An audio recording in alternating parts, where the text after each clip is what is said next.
Pyramid card service Bengaluru ನಡೆಸುತ್ತಿರುವ ಈ ಧ್ಯಾನ ಸತ್ಸಂಗ ಕಾರ್ಯಕ್ರಮಕ್ಕೆ ಪ್ರತಿಯೊಬ್ಬ ಧ್ಯಾನ ಮಿತ್ರರಿಗೂ ಮತ್ತೊಮ್ಮೆ ಮಗದೊಮ್ಮೆ ಸ್ವಾಗತನ ಕೊಡ್ತಾ ಹಾಗೆ ಪಿರಮಿಡ್ ಕಾರ್ಡ್ ಸರ್ವಿಸ್ ಬೆಂಗಳೂರು ಈ ವೇದಿಕೆಗೆ ಆಗಮಿಸಿರುವಂತ ಶ್ರೀಮತಿ ಶಾಂತಮ್ಮಳಿದಾರ್ ಮೇಡಮ್ ಅವರಿಗೂ ಕೂಡ ಪಿರಮಿಡ್ ಕಾರ್ಡ್ ಸರ್ವಿಸ್ ವತಿಯಿಂದ ಎಲ್ಲ ಆತ್ಮಬಂಧುರ ಪರವಾಗಿ ಸ್ವಾಗತನ ಕೊಡ್ತಾ ಇದ್ದೀನಿ.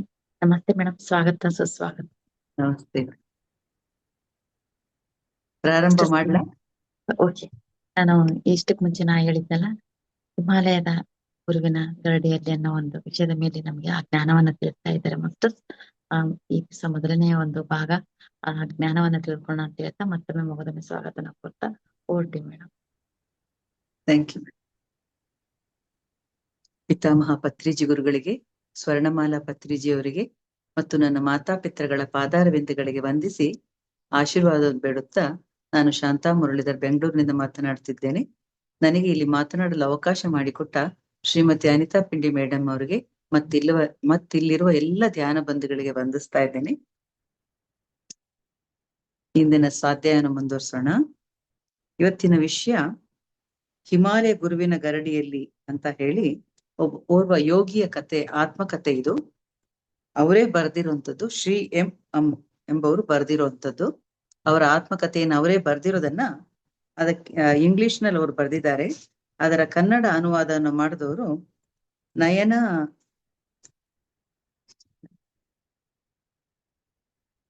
ನಯನ ಕಶ್ಯಪ್ ಅಂತ ಹೇಳಿ. ಇದರ ಪ್ರಕಾಶಕರು ಮಡಿಕೇರಿನಲ್ಲಿ ಪ್ರಕಾಶನ ಆಯ್ತಿದು. ಏನಂದ್ರೆ ಇವ್ರೇನ್ ಹೇಳ್ತಾರೆ, ನಾನು ಬರಿಬೇಕು ಅಂತ ಅನ್ಕೊಂಡಿರ್ಲಿಲ್ಲ, ನನ್ನ ಗುರುಗಳು ಹೇಳಿದ ನಂತರ ನಾನು ಬರೀಲಿಕ್ಕೆ ಶುರು ಮಾಡಿದೆ ಅಂತ ಅವರು ಪ್ರಾರಂಭ ಮಾಡುವಾಗ ಹೇಳ್ತಾರೆ. ಯಾರ ನೆರವಿಲ್ಲದೆ ಈ ಪುಸ್ತಕ ಸಾಧ್ಯವಾಗುತ್ತಿರ್ಲಿಲ್ವೋ ಏನೋ, ಆ ಎಲ್ಲ ಮಿತ್ರರಿಗೆ ಹೃದಯಪೂರ್ವಕ ಕೃತಜ್ಞತೆ ಹೇಳ ಬಯಸ್ತೀನಿ ಅಂತ ಹೇಳಿ ಪ್ರಾರಂಭ ಮಾಡ್ತಾರೆ ಅವರು. ಛಾಯಾಚಿತ್ರಗಳ ಆಯ್ಕೆ ಮತ್ತು ಅವುಗಳ ವಿನ್ಯಾಸದಲ್ಲಿ ವಿಶೇಷ ನೆರವು ನೀಡಿದ ನನ್ನ ಮಗ ರೋಷನ್ ಮತ್ತು ಸ್ನೇಹಿತೆ ರಾಧಾ ಮಹೇಂದ್ರಿಗೆ ನಾನು ವಂದಿಸ್ತೀನಿ ಅಂತ ಹೇಳ್ತಾರೆ. ಈ ಪುಸ್ತಕ ಬರೆಯುವಾಗ ಅವರಿಗೆ 60 ವರ್ಷ ಆಗಿದೆ.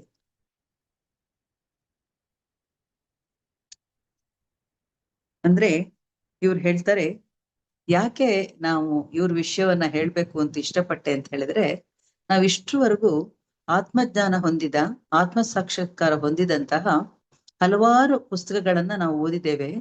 ಸ್ವಾಮಿ ರಾಮರ್ ಇರ್ಬೋದು, ಪರಮಹಂಸ ಯೋಗಾನಂದರ್ ಇರ್ಬೋದು, ರಮಣ ಮಹರ್ಷಿಗಳಿರ್ಬೋದು, ಸಾಕಷ್ಟು ಜನರನ್ನ ನಾವು ಪುಸ್ತಕಗಳ ಮೂಲಕ ಅವರ ಆತ್ಮಜ್ಞಾನವನ್ನ ನಾವು ಓದಿದ್ದೇವೆ. ಆದ್ರೆ ಇವರು ನಮ್ಮ ಸಮಕಾಲೀನರು. ಯಾಕೆಂದ್ರೆ ಸಮಕಾಲೀನರಾದಾಗ ಏನಾಗುತ್ತೆ, ನಮಗೆ ಅವಕಾಶ ಇದ್ರೆ ನಾವು ಹೋಗಿ ಅವ್ರನ್ನ ನೋಡ್ಬೋದು. ಆ ಉದ್ದೇಶದಿಂದಲೇ ಇವ್ರ ವಿಷಯವನ್ನ ಹೇಳ್ಬೇಕು ಅಂತ ನಾನು ಬಹಳ ಇಷ್ಟಪಟ್ಟೆ. ಹೆಸರು ಶ್ರೀ ಎಂ ಅಂತಲೇ ಇವ್ರನ್ನ ಕರೆಯೋದು. ಇವರು ಮುಮ್ತಾಜ್ ಅಲಿ ಖಾನ್ ಅನ್ನೋದು ಇವರ ಹೆಸರು. ಇವರು ಮಹಾವತಾರ ಬಾಬಾಜಿಯ ಶಿಷ್ಯರಾದಂತಹ ಮಹೇಶ್ವರನಾಥ್ ಬಾಬಾಜಿಯವರ ಶಿಷ್ಯರು ಇವರು. ಇವರ ವಾಸ ಆಂಧ್ರ ಪ್ರದೇಶದ ಮದನಪಲ್ಲಿಯಲ್ಲಿ. ಇವರಿಗೆ ಪದ್ಮಭೂಷಣ ಪ್ರಶಸ್ತಿ ಕೂಡ ದೊರಕಿದೆ 2020ರಲ್ಲಿ. ಇವರ ಪತ್ನಿ ಶ್ರೀಮತಿ ಸುನಂದ. ಇವರಿಗೆ 2 ಮಕ್ಕಳಿದ್ದಾರೆ, ಒಬ್ಬ ಗಂಡು ಮಗ ಮತ್ತು ಒಂದು ಹೆಣ್ಮಗಳು. ಇವ್ರದ್ದು ಸತ್ಸಂಗ ಫೌಂಡೇಶನ್ ಅನ್ನೋದು ಇವರ ಆಶ್ರಮ ಇವ್ರದ್ದು. ಅವರು ಮೊದಲಿಗೆ ಏನ್ ಹೇಳ್ತಾರೆ, ಅಸಾಧಾರಣ ವ್ಯಕ್ತಿಗಳನ್ನು ಭೇಟಿ ಮಾಡುತ್ತಾ ನಂಬಲಸಾಧ್ಯವೆನಿಸುವ ವಿಚಿತ್ರ ಅನುಭವಗಳನ್ನು ಹಂಚಿಕೊಳ್ಳುತ್ತಾ ಭಾರತದ ದಕ್ಷಿಣ ಸಮುದ್ರ ತೀರದಿಂದ ಉತ್ತರದ ನಿಗೂಢ ಹಿಮಾಲಯ ಪರ್ವತ ಶ್ರೇಣಿಯ ಹಿಮಚ್ಛಾದಿತ ಶಿಖರಗಳನ್ನು ತಲುಪಿ ಪುನಃ ಹಿಂತಿರುಗುವ ಪಯಣವಿದು. ಈ ಪಯಣದಲ್ಲಿ ನಿಮ್ಮನ್ನು ನನ್ನ ಜೊತೆಗೊಯ್ಯುವ ಮುನ್ನ ನಾನು ಮುಂದೆ ಹೇಳದಿರುವ ವಿಷಯಗಳ ಸೂಕ್ತ ಗ್ರಹಿಕೆಗೆ ನೆರವಾಗಬಲ್ಲ ಕೆಲ ಮಾತುಗಳನ್ನು ಹೇಳಬಯಸುವೆ. ಮುಂದೊಂದು ದಿನ ನಾನು ಆತ್ಮಕಥೆ ಬರೆಯಲಿದ್ದೇನೆ ಎಂದು ನನ್ನ ಗುರು ಬಾಬಾಜಿಯವರು ಎಂದೋ ಸೂಚನೆ ನೀಡಿದ್ದರು. ಅವರ ಹಸಿರು ನಿಶಾನೆಯನ್ನು ನಾನು ನಿರೀಕ್ಷಿಸುತ್ತಲೂ ಇದ್ದೆ. ಅದು ಈಗ 2 ವರ್ಷಗಳ ಹಿಂದಷ್ಟೇ ದೊರಕಿತ್ತು ಕೂಡ. ಅವ್ರದ್ದು ನಿಶಾನೆ ಸಿಕ್ಕಿದ ಮೇಲೆ ನಾನು ಬರೀಲಿಕ್ಕೆ ಶುರು ಮಾಡಿದೆ ಅಂತ ಅವ್ರು ಹೇಳ್ತಾ ಪಯಣ ಆರಂಭಿಸೋಣ ಅಂತ ಹೇಳಿ ಶುರು ಮಾಡ್ತಾರೆ. ಪ್ರಾರಂಭ. ನಿಮಗೆ ಅಡ್ಡಿ ಇಲ್ಲವಾದರೆ ನಾನು ಮೊದಲಿನಿಂದ ಆರಂಭಿಸುತ್ತೇನೆ. ಶಬ್ದಗಳಿಗೂ ನಿಲುಕದ ಶಕ್ತಿಯದು ವೈಭವ. ಯಾರ ಕರುಣೆ ಅನುಗ್ರಹಗಳಿಂದ ಆತ್ಮಾನುಭೂತಿಯ ಔನ್ನತ್ಯ ತಲುಪಲು ನಾನು ಕಲಿತೆನೋ ಅಂತಹ ಪರಮಾಪ್ತ ಗುರು ಇಂಥ ಹಿಮಚ್ಛಾದಿತ ಹಿಮಾಲಯ ಪರ್ವತ ಶೃಂಗಗಳಲ್ಲಿ ನೆಲೆಸಿದ್ರು. ಇದು 40 ವರ್ಷಗಳ ಹಿಂದಿನ ಮಾತು. ಭಾರತ ಟಿಬೆಟ್ ಸರಹದ್ದಿನ ಪ್ರಾಂತ್ಯಗಳ ಸಮೀಪವಿರುವ ಹಿಮಾಲಯ ಶ್ರೇಣಿಯ ಬದರಿನಾಥ ಕ್ಷೇತ್ರದ ಬಳಿಯ ವ್ಯಾಸಗುಹೆಯಲ್ಲಿ ಕೇರಳದ 19 ವರ್ಷದ ಯುವಕನೋರ್ವ ತದೇಕ ಧ್ಯಾನದಲ್ಲಿ ಕುಳಿತಿದ್ದಾನೆ. ಹದಿಹರಿಯದಲ್ಲಿ ಧ್ಯಾನ ಮಾಡಲೆಂದು ಹಿಮಾಲಯಕ್ಕೆ ನಡೆದು ಬಿಡುವುದು ಅಂದಿನ ದಿನಗಳಲ್ಲಿಯೂ ಏನು ಸಾಮಾನ್ಯ ವಿದ್ಯಮಾನವಾಗಿರಲಿಲ್ಲ. ಮುಂದೆ ಈ ತರುಣ ಯೋಗಿಯಾದ. ಅವನೆದುರಿಗೆ ಊಹಾತೀತ ಶಕ್ತಿ ಹಾಗೂ ವೈಭವಗಳ ನಿಗೂಢ ವಿಸ್ಮಯಕಾರಿ ಜಗತ್ತೊಂದು ತೆರೆದುಕೊಂಡಿತ್ತು. ಇಷ್ಟಕ್ಕೂ ಆ ಯುವಕ ಹಿಂದೂ ಧರ್ಮದಲ್ಲಿ ಜನಿಸಿದವನೂ ಅಲ್ಲ. ನಂಬಲು ಬಲು ಕಷ್ಟದ ಸತ್ಯವೆಂದರೆ ಇದು. ಆ ತರುಣನಾದರೂ ಬೇರೆ ಯಾರಲ್ಲ, ನಾನೇ. ಈ ಕತೆ ನನ್ನ ಬದುಕಿನ ಕಥೆಯೇ ಅಂತ ಅವರು ಪ್ರಾರಂಭ ಮಾಡ್ತಾರೆ ಶ್ರೀ ಎಂ ಅವರು. ಒಬ್ಬ ಸಾಮಾನ್ಯ ಹುಡುಗ ತನ್ನ ಅಪೂರ್ವ ನಿಷ್ಠೆ, ಏಕಾಗ್ರತೆ, ಛಲ ಹಾಗೂ ಸೋಲನ್ನೊಪ್ಪದ ಸಂಕಲ್ಪಗಳಿಂದ ಹಿಮಾಲಯ ಪರ್ವತ ಶಿಖರಗಳ ವಿಸ್ತೃತ ಪ್ರಜ್ಞೆಯವರೆಗೆ ತಲುಪಿದ ಈ ಕತೆ ಬೇರೊಂದು ಅರ್ಥದಲ್ಲಿ ಬಡತನದಿಂದ ಸಿರಿತನಕ್ಕೆ ಬೆಳೆದ ಕಥೆಯು. ನಾನು ಹುಟ್ಟಿದ್ದು ತಿರುವನಂತಪುರದಲ್ಲಿ. ಅವ್ರು ಹೇಳ್ತಾ ಹೋಗ್ತಾರೆ, ತಮ್ಮ ಹುಟ್ಟಿನಿಂದ ಪ್ರಾರಂಭ ಮಾಡ್ತಾ ಇದ್ದಾರೆ ಅವರು. ಅನಂತ ಸರ್ಪದ ಮೇಲೆ ಮಲಗಿರುವ ಶ್ರೀ ಮಹಾವಿಷ್ಣುವಿನ ಪುರವದು. ಭಾರತದ ದಕ್ಷಿಣ ತುದಿಯ ರಾಜ್ಯ, ಕೇರಳದ ರಾಜಧಾನಿ. ಸಂಸ್ಕೃತದಲ್ಲಿ ಅನಂತವೆಂದರೆ ಅಂತ್ಯವಿಲ್ಲದ್ದು, ಅಸೀಮವಾದದ್ದು ಎಂದರ್ಥದ ಈ ಶಬ್ದ ಭಾರತವನ್ನು ಆಳಿದ ಇಂಗ್ಲಿಷರ ಬಾಯಲ್ಲಿ ತ್ರಿವೆಂಡ್ರಮ್ ಎಂದಾಯಿತು. ಪಠಾಣರಾಗಿದ್ದ ನನ್ನ ಪೂರ್ವಜರು ಮೂಲತಃ ವ್ಯಾಪಾರಿಗಳಾಗಿ ಕೇರಳಕ್ಕೆ ವಲಸೆ ಬಂದವರಂತೆ. ಬಂದು ಆಗಿನ ತಿರುವಾಂಕೂರಿನ ಮಹಾರಾಜನಾದ ಪ್ರಬಲ ಮಾರ್ತಾಂಡವರ್ಮನ ಸೈನ್ಯದಲ್ಲಿ ಸೇರಿಕೊಂಡರಂತೆ. ಹಾಗೆ ವಲಸೆ ಬಂದ ಕುಟುಂಬದಲ್ಲಿ 1948 ನವೆಂಬರ್ 6ನೇ ತಾರೀಕಿನಂದು ನಾನು ಜನಿಸಿದೆ. ಇನ್ನು 9 ವರ್ಷದವನಾಗಿದ್ದಾಗ ನನ್ನ ಬದುಕಿನೊಳಗೆ ನನ್ನ ಗುರು ಪ್ರವೇಶಿಸಿದ್ದು ಅನುಭೂತಿಯಿಂದಲೋ ಅಥವಾ ಕಾಲಾಂತರದ ಅಗೋಚರ ಸಂಬಂಧದ ಸೆಳೆತದಿಂದಲೋ ಕಥೆಯ ಕಡೆಯಲ್ಲಿ ನೀವೇ ತೀರ್ಮಾನಿಸಬೇಕು. ಇಷ್ಟಂತೂ ನಿಜ. ಸಾಧಕರನೇಕರು ಅನ್ವೇಷಿಸಿದ ಪ್ರದೇಶದಲ್ಲಿ ಸಂಚರಿಸುವಲ್ಲಿ ನನಗೆ ಪೂರಕವಾಗಿ ಒದಗಿದ್ದು ಗುರುವಿನ ಮಾರ್ಗದರ್ಶನ, ಆಶೀರ್ವಾದ, ಅಮಿತ ಪ್ರೇಮ ಹಾಗೂ ವಾತ್ಸಲ್ಯ. ಪ್ರಶ್ನಿಸುವ ನನ್ನ ಸ್ವಾತಂತ್ರ್ಯವನ್ನು ಹತ್ತಿಕ್ಕಿದ ಗುರು ಅವರು. ಸದಾ ನನ್ನ ಕೈ ಹಿಡಿಯದೆಯೇ ನಡೆಸಿದ, ಆ ಮೂಲಕ ಸೋಮಾರಿಯೂ ಅವಲಂಬಿತನೂ ಆಗದಂತೆ ಬೆಳೆಸಿದ ನನ್ನೆಲ್ಲ ನ್ಯೂನತೆಗಳನ್ನು, ಪ್ರತಿಕ್ರಿಯೆಗಳನ್ನು ಕ್ಷಮಿಸಿದ ಗುರು, ತಂದೆ, ತಾಯಿ, ಸನ್ಮಿತ್ರ ಎಲ್ಲವೂ ಒಬ್ಬರೇ ಆಗಿದ್ದ ಅಂತ ಗುರುವನ್ನು ಎಂದಾದರೂ ನಾನು ಮರೆಯಲು ಸಾಧ್ಯವೇ ಅಂತ ಅವ್ರು ಹೇಳ್ತಾ ಹೋಗ್ತಾರೆ. ವಿಚಾರಗಳ ಸರಳ ಮತ್ತು ನೇರವಾಗಿರ್ಬೇಕು. ಯಾವಾಗ್ಲೂ ಆ ಬಾಬಾಜಿ ಅಂದ್ರೆ ಅವ್ರ ತಂದೆ ಅಂತ ಹೇಳ್ಕೊಳ್ತಾರೆ. ಆ ಬಾಬಾಜಿ ಗುರುಗಳು ಹೇಳ್ತಿದ್ರಂತೆ, ವಿಚಾರಗಳು ಸರಳ ಮತ್ತು ನೇರವಾಗಿರ್ಬೇಕು, ಬಾಯಿ ಬಡಾಯಿ ಕೂಡದು, ಎಲ್ಲರಂತೆಯೇ ಬದುಕು. ಮಹತ್ತಿಗೆ ಯಾವತ್ತೂ ಜಾಹೀರಾತಿನ ಅಗತ್ಯವಿಲ್ಲ. ಸನಿಹ ಬರುವವರಿಗೆ ಅದು ತಂತಾನೇ ಅನುಭವಕ್ಕೆ ಬರುತ್ತದೆ. ಜಗತ್ತಿನಲ್ಲಿ ಹೇಗೆ ಸಂತೋಷವಾಗಿದ್ದುಕೊಂಡೇ ಅಸೀಮ ಪ್ರಜ್ಞಾಶಕ್ತಿಯೊಂದಿಗೆ ಶ್ರುತಿ ಬೆಸೆದುಕೊಂಡಿರಬಹುದೆಂದು ನಿನ್ನ ಗೆಳೆಯರಿಗೂ ಸಂಗಾತಿಗಳಿಗೂ ಆ ರೀತಿಯಾಗಿ ಬದುಕಿ ನೀನು ತೋರಿಸು ಅಂತ ಹೇಳ್ತಾರೆ. ನನ್ನ 9ನೆಯ ಹುಟ್ಟುಹಬ್ಬ ಕಳೆದು 6 ತಿಂಗಳಾಗಿತ್ತಷ್ಟೇ. ಕರುಣಾಮಯಿಯಾದ ಗುರು ನನ್ನ ಬದುಕಿನಲ್ಲಿ ಇನ್ನೂ ಪ್ರವೇಶಿಸಿರಲಿಲ್ಲ. ಅವರ ಪ್ರವೇಶಕ್ಕೂ ಮುನ್ನಿನ ಕೆಲ ಸಂಗತಿಗಳನ್ನು ಹೇಳುವೆ. ಹುಟ್ಟಿದಂದಿನಿಂದ ಕಾಲ ಮೇಲೆ ಕಾಲ ಹಾಕಿಕೊಳ್ಳುವ ಅಭ್ಯಾಸವಿದ್ದಿರಬೇಕು ನನಗೆ. ಹುಟ್ಟಿದ 2 ತಿಂಗಳಲ್ಲಿ ತೆಗೆದ ನನ್ನ ಮೊಟ್ಟ ಮೊದಲನೇ ಛಾಯಾಚಿತ್ರದಲ್ಲಿ ಈ ಭಂಗಿ ಇದೆ. ಅದೇ ಅಭ್ಯಾಸ ಮುಂದುವರೆದಂತೆ ಆಸನಗಳಲ್ಲಿ ಉತ್ಕೃಷ್ಟವಾದ ಪದ್ಮಾಸನ ನನಗೆ ಬಹಳ ಆರಾಮ ಎನಿಸಿತು. ಇವತ್ತಿಗೂ ಯಾರದಾದರೂ ಮನೆಗೆ ಹೋದಾಗ ಅತಿಥೇಯರಿಗೆ ಅಭ್ಯಂತರವಿಲ್ಲ ಎಂದು ಕಂಡ್ರೆ ಡೈನಿಂಗ್ ಕುರ್ಚಿಯಲ್ಲಿ ಕೂಡ ಹಾಗೆ ಕೂಡುವುದೆಂದ್ರೆ ನನಗೆ ಬಹಳ ಇಷ್ಟ. ಪದ್ಮಾಸನದಲ್ಲೇ ಕೂತ್ಕೊಂಡ್ಬಿಡ್ತಾರೆ ಅವರು, ಊಟಕ್ಕಾಗ್ಲಿ ತಿಂಡಿಗಾಗ್ಲಿ. ಹೀಗೆ 5.5 ವಯಸ್ಸಿನಿಂದ 10ನೇ ವಯಸ್ಸಿನವರೆಗೂ ಸರಿ ಸುಮಾರು ಒಂದೇ ತರದ ದುಸ್ವಪ್ನಗಳು ನನ್ನನ್ನು ಕಾಡ್ತಿದ್ವು. ಮಧ್ಯರಾತ್ರಿ ವೇಳೆಗೆ ಕಥಕ್ಕಳ್ಳಿ ನರ್ತಕನಂತೆ ಕಾಣುವ ಅರೆಮಾನವ ದೈತ್ಯನೊಬ್ಬ ತನ್ನ ಮೊನಚಾದ ಉದ್ದ ದಾಡೆ ಹಾಗೂ ನಖಗಳನ್ನು ಮುಂಚಾಚುತ್ತಾ ನನ್ನನ್ನು ಹಿಡಿದೊಯ್ಯಲು ಬರುತ್ತಿರುವಂತೆ ಕನಸು. ಬಾಹ್ಯ ಪ್ರಪಂಚಕ್ಕೆ ನಾನಿನ್ನೂ ನಿದ್ರಿಸುತ್ತಿದ್ದಂತೆ ಕಂಡರೂ ನಾನು ಮಾತ್ರ ಆ ಬೆನ್ನಟ್ಟಿ ಬರುತ್ತಿರುವ ದೈತ್ಯನಿಂದ ತಪ್ಪಿಸಿಕೊಂಡು ದೂರ ಓಡುತ್ತಾ ನಾನಲ್ಲಿಗೆ ಹೋಗಲೇಬೇಕು ಎಂದು ಕಿರುಚುತ್ತಾ ಮನೆ ಹೊರಗೆ ಓಡುತ್ತಿದ್ದೆ. ಕನಸಿನಲ್ಲಿ ನನ್ನ ತಂದೆ ತಾಯಿಯರು ನನ್ನ ಹಿಂದೆಯೇ ಓಡಿ ಬರುತ್ತಿದ್ದರು. ಆದರೆ ಒಂದೇ ಒಂದು ಬಾರಿಯೂ ಆ ಭೂತ ಪ್ರೇತಗಳಿಗೆ ನನ್ನ ಮೇಲೆ ಕೈ ಮಾಡಲು ಸಾಧ್ಯವಾಗಿರಲಿಲ್ಲ. ನನ್ನನ್ನು ಎಚ್ಚರಿಸಲು ನನ್ನ ತಂದೆಗೆ ಮಾತ್ರ ಸಾಧ್ಯವಾಗುತ್ತಿತ್ತು. ಕಿವಿಯಲ್ಲಿ ಕಿವಿ ಇಟ್ಟು ನನ್ನ ಹೆಸರನ್ನು ಗಟ್ಟಿಯಾಗಿ ಕೂಗಿ ಕರೆದು ಅರೆ ಪ್ರಜ್ಞಾವಸ್ಥೆಯ ಸ್ಥಿತಿಯಿಂದ ನನ್ನನ್ನವರು ಈಚೆ ತರುತ್ತಿದ್ದರು. ತಾಯಿತಗಳನ್ನು ಕಟ್ಟುವುದರಿಂದ ಹಿಡಿದು ಎಲ್ಲಾ ಬಗೆಯ ತಂತ್ರಗಳನ್ನು ಪ್ರಯೋಗಿಸಿದರೂ ಏನು ಪ್ರಯೋಜನವಾಗಿರಲಿಲ್ಲ. ಆದರೆ ಗುರುಗಳ ಪ್ರಥಮ ದರ್ಶನವಾಗಿದ್ದೇ ಆ ವಿಚಿತ್ರ ಕನಸು ಬೀಳುವುದು ನಿಂತಿತ್ತು. ನಾನು ಯಾವುದರಿಂದ ದೂರ ಓಡುತ್ತಿದ್ದೆ, ಎಲ್ಲಿಗೆ ಹೋಗ ಬಯಸುತ್ತಿದ್ದೆ ಎಂಬುದನ್ನು ಅರಿಯಲು ವರ್ಷಗಳೇ ಬೇಕಾದವು.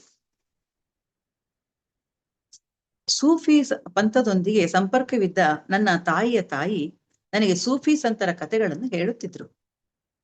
ಕೇಳುತ್ತಾ ನಾನು ಮಂತ್ರಮುಗ್ಧನಾಗುತ್ತಿದ್ದೆ. ಮುಂಚಿನ ತಿರುವಾಂಕೂರು ರಾಜ್ಯಕ್ಕೆ ಸೇರಿದ ತಕ್ಕಳ್ಳಿ ಎಂಬ ಪುಟ್ಟ ಗ್ರಾಮದಲ್ಲಿ ಅಂದಾಜು 100 ವರ್ಷಗಳ ಹಿಂದೆ ಪೀರ್ ಮಹಮ್ಮದ್ ಸಾಹೇಬ್ ಎಂಬ ಸೂಫಿ ಸಂತರೊಬ್ಬರು ಜೀವಿಸಿದ್ದರು. ಅವರ ಜೀವನ ಗಾಥೆ ಎಂದರೆ ನನ್ನ ಅಜ್ಜಿಗೆ ಪರಮ ಪ್ರಿಯ. ವಾರಣಾಸಿಯ ಪ್ರಸಿದ್ಧ ಸಂತ ಕಬೀರರಂತೆ ತಕ್ಕಳ್ಳಿ ಪೀರ್ ಮಹಮ್ಮದ್ ಸಾಹೇಬರು ನೇಕಾರರಾಗಿದ್ದರು. ಕೈಮಗ್ಗದಿಂದ ಬಟ್ಟೆ ನೇಯುತ್ತಾ ತಮಿಳಿನಲ್ಲಿ ಭಕ್ತಿಪೂರ್ಣ ತತ್ವ ಪದಗಳನ್ನು ಹಾಡುತ್ತಿದ್ದರಂತೆ ಆತ. ಪಾಡಲ್ ಎಂದು ಪ್ರಸಿದ್ಧವಾದ ಅವರ ಹಾಡುಗಳು ತಮಿಳುನಾಡಿನ ಕೆಲ ಸೂಫಿ ಪಂಗಡಗಳಲ್ಲಿ ಇವತ್ತಿಗೂ ಜನಪ್ರಿಯ. ವಯಸ್ಸಾದಂತೆ ದೃಷ್ಟಿ ಕಳೆದುಕೊಂಡ ಅವರನ್ನು ಎಳೆಯ ಶಿಷ್ಯನೊಬ್ಬ ನೋಡಿಕೊಳ್ತಿದ್ದಂತೆ. ನನ್ನ ಅಜ್ಜಿ ಆಗಾಗ ಹೇಳುತ್ತಿದ್ದ ಮತ್ತು ನಾನು ಮತ್ತೆ ಮತ್ತೆ ಕೇಳಿ ಬಯಸುತ್ತಿದ್ದ ಆತನ ಜೀವನದ ಘಟನೆಯೊಂದಿದೆ.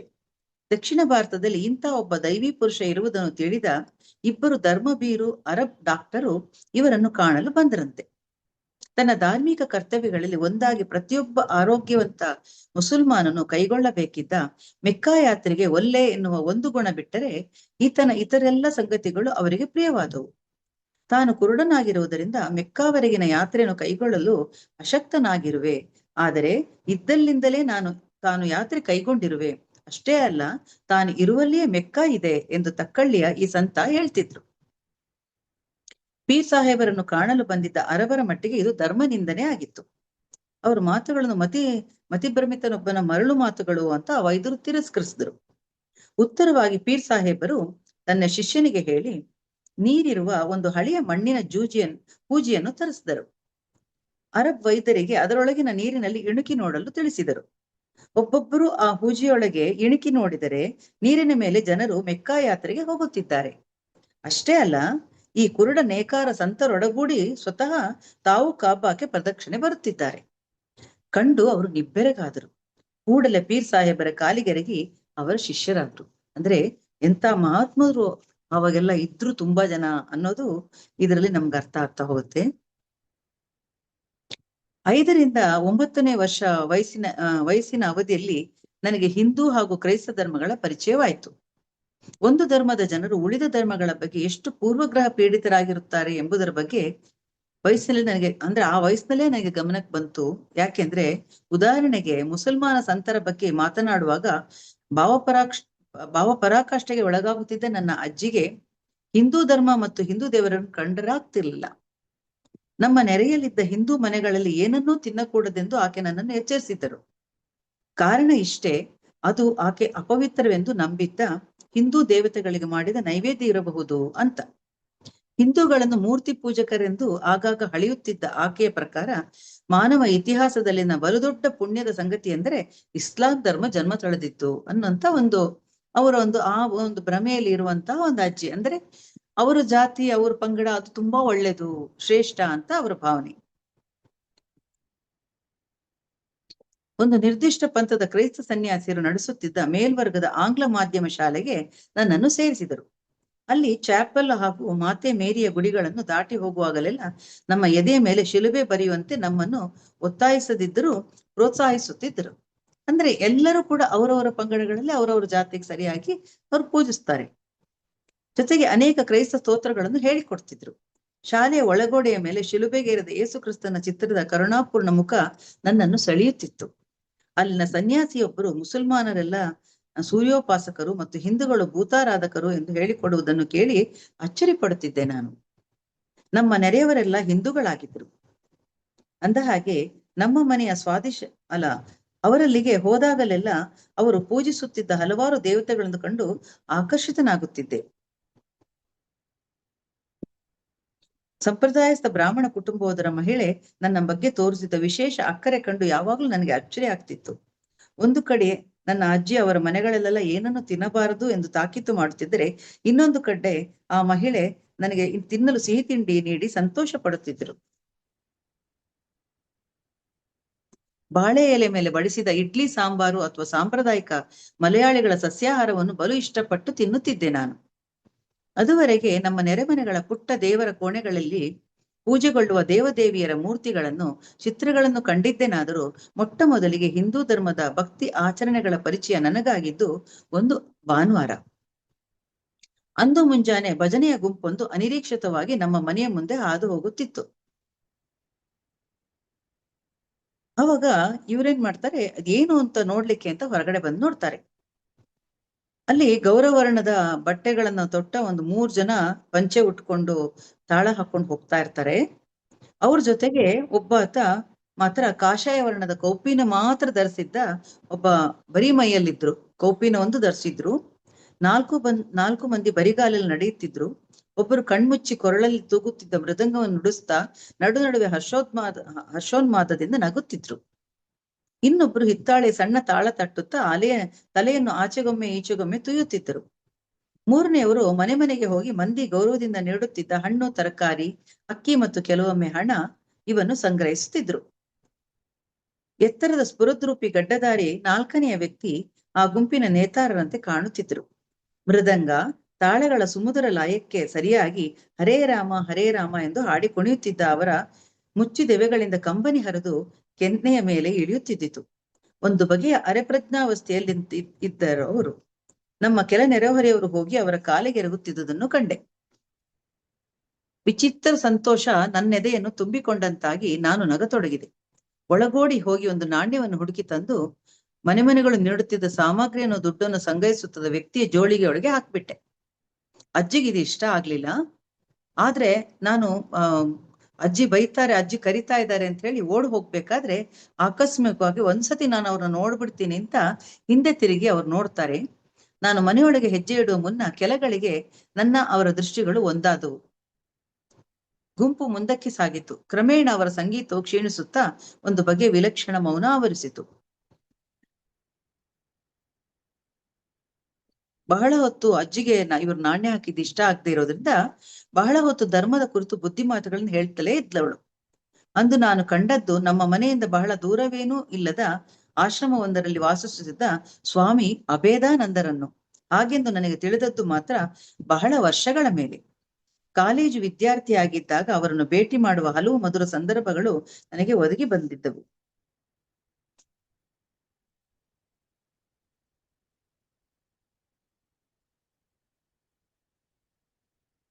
ಅಂದ್ರೆ ಇವರಿಗೆ ದೇವಸ್ಥಾನಕ್ಕೆ ಹೋಗ್ಬೇಕು ಅಂತ ಆಸೆ ಆಗ್ತಿತ್ತು. ಆದ್ರೆ ಅಲ್ಲಿ ಆ ದೇವಸ್ಥಾನಗಳಿಗೆ ಹೋಗ್ಬಾರ್ದು ಅಂತ ಹೇಳ್ಬಿಟ್ಟು ಇಂಗ್ಲಿಷ್ ನಲ್ಲಿ ಹಿಂದೂಗಳಲ್ಲದವರಿಗೆ ಪ್ರವೇಶವಿಲ್ಲ ಅಂತ ಬೋರ್ಡ್ ಇತ್ತಂತೆ. ಹಾಗಾಗಿ ಇವ್ರಿಗೆ ಹೋಗಕ್ಕಾಗ್ತಿರ್ಲಿಲ್ಲ. ಇವ್ರು ಮುಸ್ಲಿಂ ಆದ್ರಿಂದ ಅಲ್ಲಿ ಏನಿದೆ ನೋಡ್ಬೇಕು ಅನ್ನೋ ಕುತೂಹಲ ಇವರಲ್ಲಿ ಯಾವಾಗ್ಲೂ ಇರ್ತಿತ್ತಂತೆ. ಹೀಗಿರ್ಬೇಕಾದ್ರೆ ಅವರು ಮಾತಂದ್ರೆ ಮೋಡಿಯ ಮಾತು ಬಂತೆಂದ್ರೆ ಬಾಲ್ಯದಲ್ಲಿ ಎಷ್ಟೋ ಸಂಜೆಗಳನ್ನು ಮನೆ ಹಿತ್ತಲಲ್ಲಿ ಕುಳಿತು ಮೋಡಗಳನ್ನು ನೋಡುತ್ತಾ ಮನಸೋತ ಗಳಿಗೆಗಳು ನೆನಪಾಗತ್ತೆ ಅವರಿಗೆ. ಯಾವಾಗ್ಲೂ ಅವರು ನನ್ನ ಕಲ್ಪನೆ ಕಣ್ಣಿಗೆ ಆ ಮೋಡಗಳು ಹಿಮಶೃಂಗಗಳಂತೆ ತೋರ್ತಾ ಇದ್ವು. ಅಂದ್ರೆ ಆ ಮೋಡಗಳನ್ನ ಅವರು ಹಿಮ ಇಳಿಯೋ ತರ ಅವರು ಭಾವಿಸ್ತಾ ಇದ್ರಂತೆ. ಬಹಳ ಸಮಯದ ಮೇಲೊಮ್ಮೆ ಒಂದು ಕಾಫಿ ಟೇಬಲ್ ಪುಸ್ತಕದ ಹಿಮಾಲಯದ ಪರ್ವತಗಳ ಚಿತ್ರ ನೋಡಿ ಚಿಕ್ಕವನಿದ್ದಾಗ ಮನೆ ಹಿತ್ತಲಲ್ಲಿ ಕುಳಿತು ನಾನಿವುಗಳನ್ನು ಮೋಡಗಳಲ್ಲಿ ಕಂಡಿದ್ದೇನಲ್ಲ ಅಂತ ನಾನು ಅನ್ಕೊಳ್ತಾ ಇದ್ದೆ. ಹಿಮಾಲಯದಿಂದ ಇಳಿದು ಬರದಿಂದ ಸಾಗುವ ಭಾಗೀರಥಿ ನದಿ ದಂಡೆಯ ಮೇಲಿನ ಪ್ರಶಾಂತ ಸ್ಥಳವೊಂದರಲ್ಲಿ ಕುಳಿತು ನನ್ನ ಗುರುಗಳು ಹೇಳಿದ ಒಂದು ಕಥೆಯನ್ನು ಹೇಳಿ ಈ ಅಧ್ಯಾಯ ಮುಗಿಸುತ್ತೇನೆ. ಈಗಲೇ ಅಂದರೆ ಮುಂದಿನ ಅಧ್ಯಾಯಕ್ಕೆ ಮುನ್ನವೇ ಇದನ್ನು ಹೇಳುವುದು ಸೂಕ್ತ ಅನಿಸುತ್ತಿದೆ. ಜೊತೆಗೆ ನನ್ನ ಗುರುಗಳು ನಾನೀಗ ಹೇಳಲಿರುವ ಕಥೆಯಿಂದ ನೀನು ನಿನ್ನದೇ ತೀರ್ಮಾನಗಳಿಗೆ ಬರಬಹುದು, ಆದರೂ ಅದಕ್ಕೆ ಅವಸರ ಬೇಡ ಎಂದಿರುವುದನ್ನು ಇಲ್ಲಿ ನೆನೆಯಲೇಬೇಕು. ಸಮುದ್ರ ಮಟ್ಟದಿಂದ 13,000 ಅಡಿ ಎತ್ತರವಿರುವ ಪವಿತ್ರ ಹಿಮಾಲಯದ ಪ್ರಸಿದ್ಧ ಬದರಿನಾಥ ದೇವಸ್ಥಾನದ ಹಿಂಭಾಗದ ಹಲವು ಅಗಮ್ಯ ಕಡಿದಾದ ಬಂಡೆಗಳಿವೆ. ಅವುಗಳ ಮೇಲೆ ಕೆಲ ಸಣ್ಣ ದೊಡ್ಡ ಗುಹೆಗಳಿವೆ. ಬೇಸಿಗೆಯ ತಿಂಗಳಲ್ಲಿ ಮಾತ್ರ ದೇವಸ್ಥಾನ ತೆರೆದಿರುತ್ತದೆ. ಉಳಿದ ಸಮಯದಲ್ಲಿ ಇಡೀ ಪ್ರಾಂತ್ಯವೇ ಹಿಮಾವೃತವಾಗಿರುತ್ತದೆ. ಆದಿಶಂಕರಾಚಾರ್ಯರ ಕಾಲದಿಂದಲೂ ದೇವಸ್ಥಾನದಲ್ಲಿ ಪೂಜಾ ವಿಧಿಗಳ ಜವಾಬ್ದಾರಿ ಹೊತ್ತ ಕೇರಳದ ನಂಬೂದರಿ ಪುರೋಹಿತರು ಆ ತಿಂಗಳುಗಳಲ್ಲಿ ಬದರಿನಾಥದ ಕೆಳಗಿನ ಜೋಶಿಮಠ ಎಂಬಲ್ಲಿದ್ದುಕೊಂಡು ಮುಂದಿನ ಯಾತ್ರಾ ಕಾಲಕ್ಕಾಗಿ ಕಾಯುತ್ತಿರುತ್ತಾರೆ. ಕೆಲ ಅಸಾಧಾರಣ ಸಾಧಕರು ಮಾತ್ರ ತಮ್ಮ ಧ್ಯಾನಾದಿ ಕ್ರಿಯೆಗಳಲ್ಲಿ ಎಂದಿನಂತೆ ನಿರತರಾಗಿ ಮೇಲೆಯೇ ಉಳಿಯುತ್ತಾರೆ. ಅಂದ್ರೆ ಇದು ಬದ್ರಿನಾಥದ ಬಗ್ಗೆ ಅವರು ವಿವರಣೆ ಕೊಡ್ತಾ ಇದ್ದಾರೆ.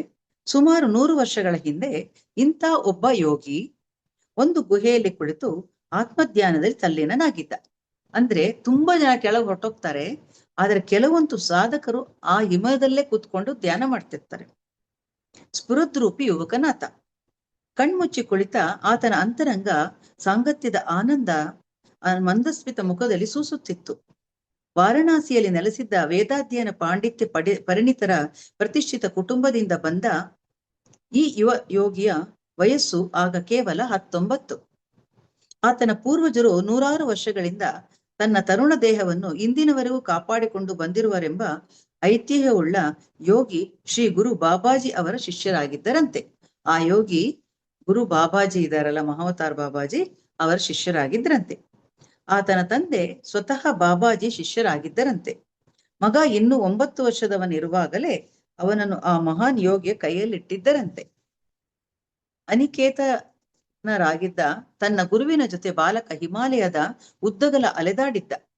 ವರ್ಷದ ಹಿಂದಷ್ಟೇ ತನ್ನ 18ನೆಯ ವಯಸ್ಸಿನಿಂದ ಸ್ವತಂತ್ರ ಯೋಗಿಯಾಗಿ ಬದರಿ ಬಳಿಯ ಹಿಮಾವೃತ ಶೃಂಗಗಳಲ್ಲಿ ಸಂಚರಿಸಲು ಆರಂಭಿಸಿದ್ದ. ಅಂದ್ರೆ ಅವರ ತಂದೆ 9ನೇ ವರ್ಷದಲ್ಲೇ ಈ ಬಾಬಾಜಿಯ ಸುಪರ್ದಿಗೆ ಈ ಹುಡುಗನ್ ಕೊಟ್ಬಿಟ್ಟಿರೋದ್ರಿಂದ ಅವ್ರು ಹಿಮಾಲಯದಲ್ಲಿ ಎಲ್ಲ ಓಡಾಡಿ ಅವರಿಗೀಗ 18 ವರ್ಷ ಆಗಿದೆ. ಹಾಗಾಗಿ ನೀನು ಸ್ವತಂತ್ರ ಯೋಗಿ ಅಂತ ಹೇಳಿ ಅವರಷ್ಟಕ್ಕೆ ಬಿಟ್ಟಿರ್ತಾರೆ. ಒಮ್ಮೆ ಆತ ಸಮಾಧಿ ಎಂಬ ಪರಿಪೂರ್ಣ ಯೋಗಾವಸ್ಥೆಯಲ್ಲಿ ಅಚಲನಾಗಿ ಕುಳಿತಿದ್ದಾಗ ಆತನ ಮುಚ್ಚಿದೆವೆಗಳ ಹೊರಗೆ ಒಂದು ವಿಚಿತ್ರ ನಾಟಕ ಆರಂಭವಾಯಿತು. ಆ ಪ್ರಾಂತ್ಯದಲ್ಲಿ ಅದುವರೆಗೆ ಕಂಡಿರದ ವಯೋವೃದ್ಧನೊಬ್ಬ ತೆವಳುತ್ತಾ ಕೊರಕಲು ಬೆಟ್ಟವೇರಿ ಯುವಯೋಗಿ ತಪಸ್ಸು ಮಾಡುತ್ತಿದ್ದ ಗವಿಯ ಮುಂದಿದ್ದ ಚಪ್ಪಟೆ ಬಂಡೆಯ ಮೇಲೆ ಸಾವರಿಸಿಕೊಂಡು ನಿಂತ. ಆತನ ಮಣ್ಣಾಗಿದ್ದ ಮುಂಡಾಸು, ಚಿಂದಿ ನಿಲುವಂಗಿ, ಕತ್ತಿನ ಮಣಿಸರ ಮತ್ತು ಮದರಂಗಿ ಬಣ್ಣದ ಗಡ್ಡ ಆತನೊಬ್ಬ ಮುಸಲ್ಮಾನ ಫಕೀರ ಎಂಬುದನ್ನು ಸಾರಿ ಹೇಳುತ್ತಿದ್ದವು. ಆತನ ಕೈಕಾಲು ಮೈಮೇಲೆಲ್ಲ ಗಾಯಗಳಾಗಿದ್ದು ಅವುಗಳಿಂದ ರಕ್ತ ಒಸರುತ್ತಿತ್ತು. ಹಸಿವು ಚಳಿಯಿಂದ ತತ್ತರಿಸಿ ಕುಸಿಯುವ ಹಂತದಲ್ಲಿದ್ದ ಆತನಿಗೆ ಗವಿಯೊಳಗೆ ಕುಳಿತಿದ್ದ ತರುಣಯೋಗಿ ಕಾಣಿಸಿದ. ಕೂಡಲೇ ಆತನ ಮುಖದ ನೋವಿನೆಳೆ ಮಾಯವಾಗಿ ಮಂದಹಾಸ ಮೂಡಿತು. ಕೆಲವೇ ಕ್ಷಣಗಳಲ್ಲಿ ಆ ಸಣ್ಣ ನಗೆ ಉನ್ಮಾದದ ನಗೆಯಾಗಿ ಮಾರ್ಪಟ್ಟಿತು. ಯಾ ಅಲ್ಲಾಹ್ ಎಂದು ಹರ್ಷದಿಂದ ಉದ್ಗರಿಸಿ ತನ್ನೆಲ್ಲ ನೋವು ಸಂಕಟಗಳನ್ನು ಹೊರಹಾಕುವಂತೆ ದೀರ್ಘವಾದೊಂದು ಉಸಿರು ಬಿಟ್ಟು ಧ್ಯಾನದಲ್ಲಿ ತಲ್ಲೀನನಾಗಿದ್ದ ಯೋಗಿಯ ಬಳಿ ಸಾರಿ ಆತನಿಗೆ ಸಾಷ್ಟಾಂಗವೆರಗಿದ. ನಂತರ ಒಬ್ಬ ಹಿಂದೂ ಧರ್ಮಿಯಾದ ಯೋಗಿಗೆ ಮುಸ್ಲಿಂ ಫಕೀರನೊಬ್ಬ ಯಾವತ್ತೂ ಮಾಡದಂಥದ್ದನ್ನು ಮಾಡಿಬಿಟ್ಟ. ಆ ಯೋಗಿಯನ್ನು ಅಪ್ಪಿಕೊಂಡು ಬಿಟ್ಟ. ಇದರಿಂದ ಯೋಗಿಯ ಧ್ಯಾನಸ್ಥ ಸ್ಥಿತಿ ಒರಟಾಗಿ ಭಗ್ನಗೊಳಿಸಿತು. ಆತ ಕಣ್ತೆರೆದ. ತನ್ನ ದೇಹಕ್ಕೆ ಆತುಕೊಂಡ ವೃದ್ಧನನ್ನು ಕೊಡವಿ ಆಚೆ ತಳ್ಳಿದ. ಪ್ರಯಾಣದಿಂದ ದಣಿದು ರಕ್ತ ಸೋರುತ್ತಿದ್ದ ವೃದ್ಧನ ದೇಹದಿಂದ ಬರುತ್ತಿದ್ದ ವಾಸನೆಯನ್ನು ಹೊಡೆದೋಡಿಸಲೆಂಬಂತೆ ಹೊಳ್ಳೆಗಳನ್ನಗಲಿಸಿ ಒಮ್ಮೆ ಜೋರಾಗಿ ಉಸಿರಾಡಿ ಸಿಟ್ಟಿನಿಂದ ಎಷ್ಟು ಧೈರ್ಯ ನಿನಗೆ, ದೂರ ಸಿರಿ ಕಿರುಚಿದ. ಋಷಿಮುನಿಗಳಿಗೂ ನಿಯಂತ್ರಿಸಿಕೊಳ್ಳಲು ಕಷ್ಟವಾದ ಕ್ರೋಧವೆಂಬ ಪ್ರಬಲ ವಿಷ ಯೋಗಿಯ ಹೃದಯ ಹೊಕ್ಕಿತು. ದಯಮಾಡಿ ಸ್ವಾಮಿ, ನನ್ನ ಕಥೆಯನ್ನೊಮ್ಮೆ ಹೇಳಿಕೊಳ್ಳಲು ಅವಕಾಶ ಕೊಡಿ ಎಂದು ಫಕೀರ ಗೋಗರದ. ಹೋಗಾಚೆ, ನಿನ್ನಿಂದಾಗಿ ನಾನೀಗ ಅಲಕನಂದೆಯಲ್ಲಿ ಮಿಂದು ಧ್ಯಾನವನ್ನು ಪುನರಾರಂಭಿಸಬೇಕು. ನಿನ್ನಂತ ಮಾಂಸಾಹಾರಿ ಅನಾಗರಿಕರಿಗೆ ಇಲ್ಲಿ ಸ್ಥಳವಿಲ್ಲ, ತೊಲಗು ಎಂದ ಯೋಗಿ. ಆದರೆ ಫಕೀರ ಬಿಡಲಿಲ್ಲ. ಓ ತೇಜಸ್ವಿ ಯೋಗಿಯೇ, ಕೇಳು. ನಕ್ಷಾಬಂದಿಯ ಪಂಥದ ಒಬ್ಬ ಮಹಾನ್ ಸೂಫಿ ಗುರುವಿನ ಪ್ರಮುಖ ಶಿಷ್ಯ ನಾನು. 6 ತಿಂಗಳ ಹಿಂದೆ ನನ್ನ ಗುರುಗಳು ಕಾಲವಾಗುವ ಮುನ್ನ ನನ್ನನ್ನು ಉದ್ದೇಶಿಸಿ, ಮಿತ್ರ, ನನ್ನಿಂದ ಸಾಧ್ಯವಿದ್ದಷ್ಟು ಆಧ್ಯಾತ್ಮಿಕ ಸಾಧನೆ ಎತ್ತರಕ್ಕೆ ನಿನ್ನನ್ನು ತಲುಪಿಸಿರುವೆ. ಸದ್ಯದಲ್ಲೇ ನಾನು ದೇಹ ತ್ಯಾಗ ಮಾಡಲಿದ್ದೇನೆ. ಸಾಧನೆ ಇನ್ನಷ್ಟು ಮೆಟ್ಟಲೇರಲು ಮಾರ್ಗದರ್ಶನ ಬೇಕು ನಿನಗೆ.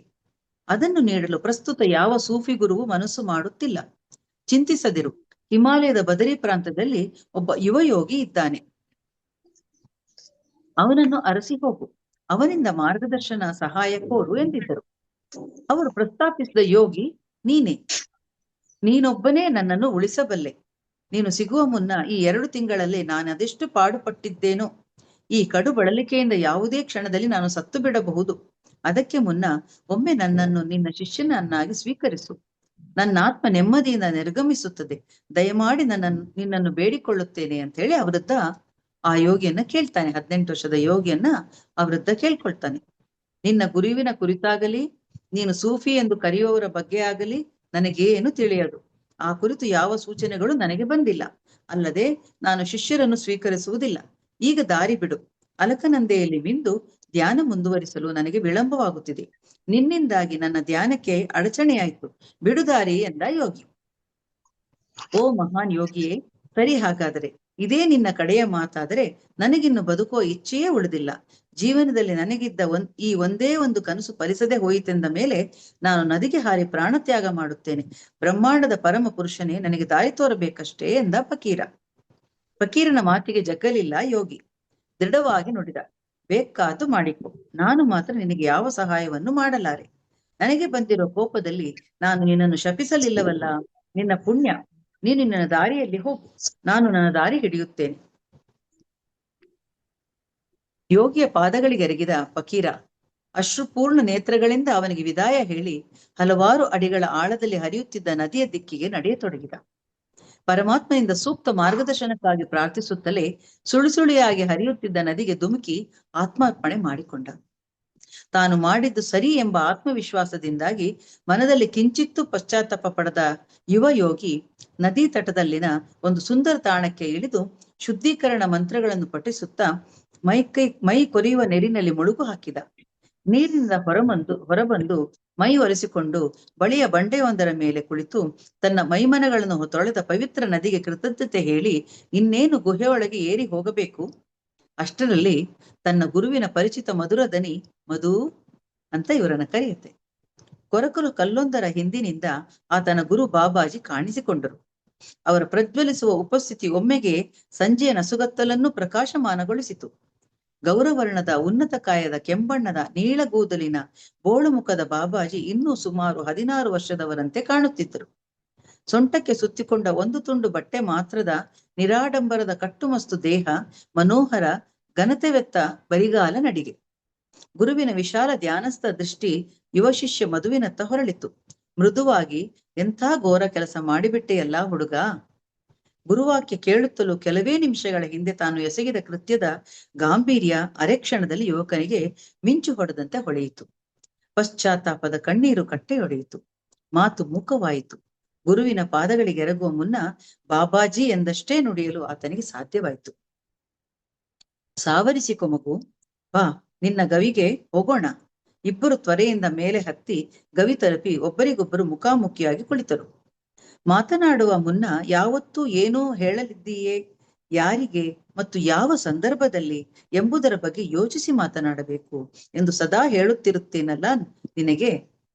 ಆ ವೃದ್ಧ ಏನು ಹೇಳಬೇಕೆಂದಿದ್ದ ಎಂಬುದನ್ನು ಕೊಂಚ ತಾಳ್ಮೆಯಿಂದ ಎಚ್ಚರದಿಂದ ಆಲಿಸಬಹುದಿತ್ತು. ನೀನು ಒಬ್ಬ ವ್ಯಕ್ತಿಯನ್ನು ಆತನ ಬಾಹ್ಯ ರೂಪದಿಂದ ನಿರ್ಧರಿಸಲು ಸಾಧ್ಯವೇ? ನನ್ನ ಶಿಷ್ಯ ಕಬೀರ ನುಡಿದಂತೆ ನೀನು ಖಡ್ಗಕ್ಕೆ ಹೆಚ್ಚು ಮಹತ್ವ ಕೊಡುತ್ತೀಯೋ ವರೆಗೋ ಪರಮಾತ್ಮನ ಪರಮ ಭಕ್ತನೊಬ್ಬನನ್ನು ನೀನು ನೋಯಿಸಿದ್ದೀಯೆ. ಹಲವು ವರ್ಷಗಳ ನಿನ್ನ ತಪಶ್ಚರ್ಯ ಫಲವೆಲ್ಲ ಕ್ಷಣಾರ್ಧದಲ್ಲಿ ಧ್ವಂಸವಾಗಿದೆ. 100 ವರ್ಷಗಳ ಉಗ್ರ ಸಂಯಮಕ್ಕಿಂತ 1 ನಿಮಿಷದ ಕರುಣೆಯೇ ಅತ್ಯಮೂಲ್ಯವಾದದ್ದು. ಈಗ ನಡೆದಿರುವ ಅನಾಹುತಕ್ಕೆ ನೀನು ದಂಡ ತೆರಲೇಬೇಕು. ಇಷ್ಟರಲ್ಲಾಗಲೇ ತನ್ನನ್ನು ಹತೋಟಿಗೆ ತಂದುಕೊಂಡ ಯುವ ಶಿಷ್ಯ ಶಾಂತವಾಗಿ ನುಡಿದ, ನೀವು ಏನೇ ಹೇಳಿದರೂ ಅದನ್ನು ಮಾಡಲು ನಾನು ಸಿದ್ಧನಿದ್ದೇನೆ ಗುರುವೇ. ಬಾಬಾಜಿ ಎಂದರು, ಆ ಫಕೀರ್ನ ಆಧ್ಯಾತ್ಮಿಕ ಹಸಿವನ್ನು ನಾನು ನೋಡಿಕೊಳ್ಳುತ್ತೇನೆ. ಉದ್ದಟ ವರ್ತನೆಯಿಂದ ನಿನ್ನ ಆಧ್ಯಾತ್ಮಿಕ ಉನ್ನತಿಯನ್ನು ನೀನೇ ಮೊಟಕುಗೊಳಿಸಿಕೊಂಡಿದ್ದೀಯೆ.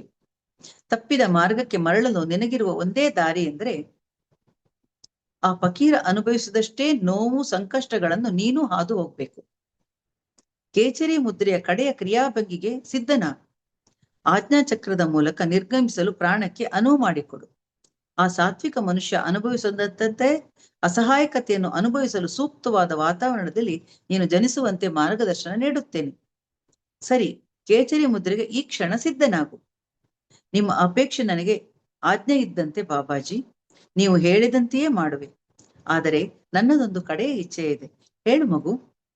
ಕರೆ ಮುಗಿದು ಭಾವಸಿಂಚಿತ ಕದ್ಗತ ಕಂಠದಿಂದ ಯುವ ಶಿಷ್ಯನೆಂದ, ಗುರುವೇ, ನಿಮ್ಮನ್ನು ನಾನು ಹೃತ್ಪೂರ್ವಕ ಪ್ರೀತಿಸುತ್ತೇನೆ. ನೀವು ನನ್ನನ್ನು ಎಂದಿಗೂ ತೊರೆಯುವುದಿಲ್ಲವೆಂದು ಮಾತು ಕೊಡಿ. ಈ ಪ್ರಪಂಚದ ಚಿಂತನೆ ಕಾಮನೆಗಳ ಆವರ್ತದ ಸುಳಿಯೊಳಗೆ ಸಿಕ್ಕಿ ನಾನು ಕಳೆದು ಹೋಗದಂತೆ ಸದಾ ನನ್ನ ಜಾಡನ್ನು ಗಮನಿಸುತ್ತಾ ನೀವು ಕಾಪಾಡಬೇಕು. ಯಾವತ್ತೂ ನನ್ನ ಮೇಲೊಂದು ಕಣ್ಣಿಟ್ಟು ನಿಮ್ಮ ದಿವ್ಯ ಚರಣಗಳಿಗೆ ನಾನು ಮರಳಿ ಬರುವಂತೆ ಮಾಡುತ್ತೀರಿ ಎಂದು ವಚನ ನೀಡಿ. ಇದೋ ವಚನವಿತ್ತೆ. ಹೊಳೆಯುವ ಕಂಗಳಲ್ಲಿ ಸೂಸುತ್ತಿದ್ದ ಕೋಮಲ ಅನುಭೂತಿಯಿಂದ ಆ ಮಹಾನ್ ಗುರುವೆಂದರು, ನನ್ನ ಅಗ್ರಮಾನ್ಯ ಶಿಷ್ಯ ಮಹೇಶ್ವರನಾಥ ನಿನ್ನ ಮುಂಬರುವ ಬದುಕಿನ ಆದಿಯಲ್ಲೇ ನಿನಗೆ ಸಿಗುತ್ತಾನೆ. ಆತನನ್ನು ನೀನು ಈವರೆಗೆ ಕಂಡಿಲ್ಲ. ಅವನು ನಿನ್ನ ಗುರುವಾಗಿ ಮಾರ್ಗದರ್ಶನ ನೀಡುತ್ತಾನೆ. ಈಗ ನನ್ನನ್ನು ಕಂಡು ಮಾತನಾಡುತ್ತಿರುವಂತೆ ನಿನ್ನ ಮುಂದಿನ ಜನ್ಮದಲ್ಲೂ ಯಾವಾಗಲಾದರೂ ಒಮ್ಮೆ ನನ್ನನ್ನು ಕಾಣುತ್ತೀಯೇ. ಸದ್ಯ ತ್ವರೆ ಮಾಡು, ನಿರ್ಗಮಿಸಲು ಸಮಯ ಸೂಕ್ತವಾಗಿದೆ. ಅಷ್ಟರಲ್ಲಾಗಲೇ ಸೂರ್ಯನು ನಿರ್ಗಮಿಸಿದ್ದ. ನಡೆಯಲಿದ್ದ ಪವಿತ್ರ ನಾಟಕಕ್ಕೆ ಸಾಕ್ಷಿಯಾಗಲೋ ಎಂಬಂತೆ ಸುಂದರವಾಗಿ ಕಂಗೊಳಿಸುತ್ತಿದ್ದ ರಜತ ಚಂದ್ರ ಮೋಡಗಳನ್ನು ಸರಿಸಿ ಈಚೆ ಬಂದ. ಯಾವ ಶಿಷ್ಯ ಕಣ್ಣಾಲಿಗಳಲ್ಲಿ ನೀರು ತುಂಬಿ ತನ್ನ ಸಂರಕ್ಷ ಗುರುವಿನ ಚರಣಗಳಿಗೆರಗಿದ. ಬಲಗೈಯನ್ನು ಮುಂಚಾಚಿ ಶಿಷ್ಯನ ಶಿರದ ಮೇಲಿಟ್ಟು ಆಶೀರ್ವದಿಸಿದರು ಬಾಬಾಜಿ.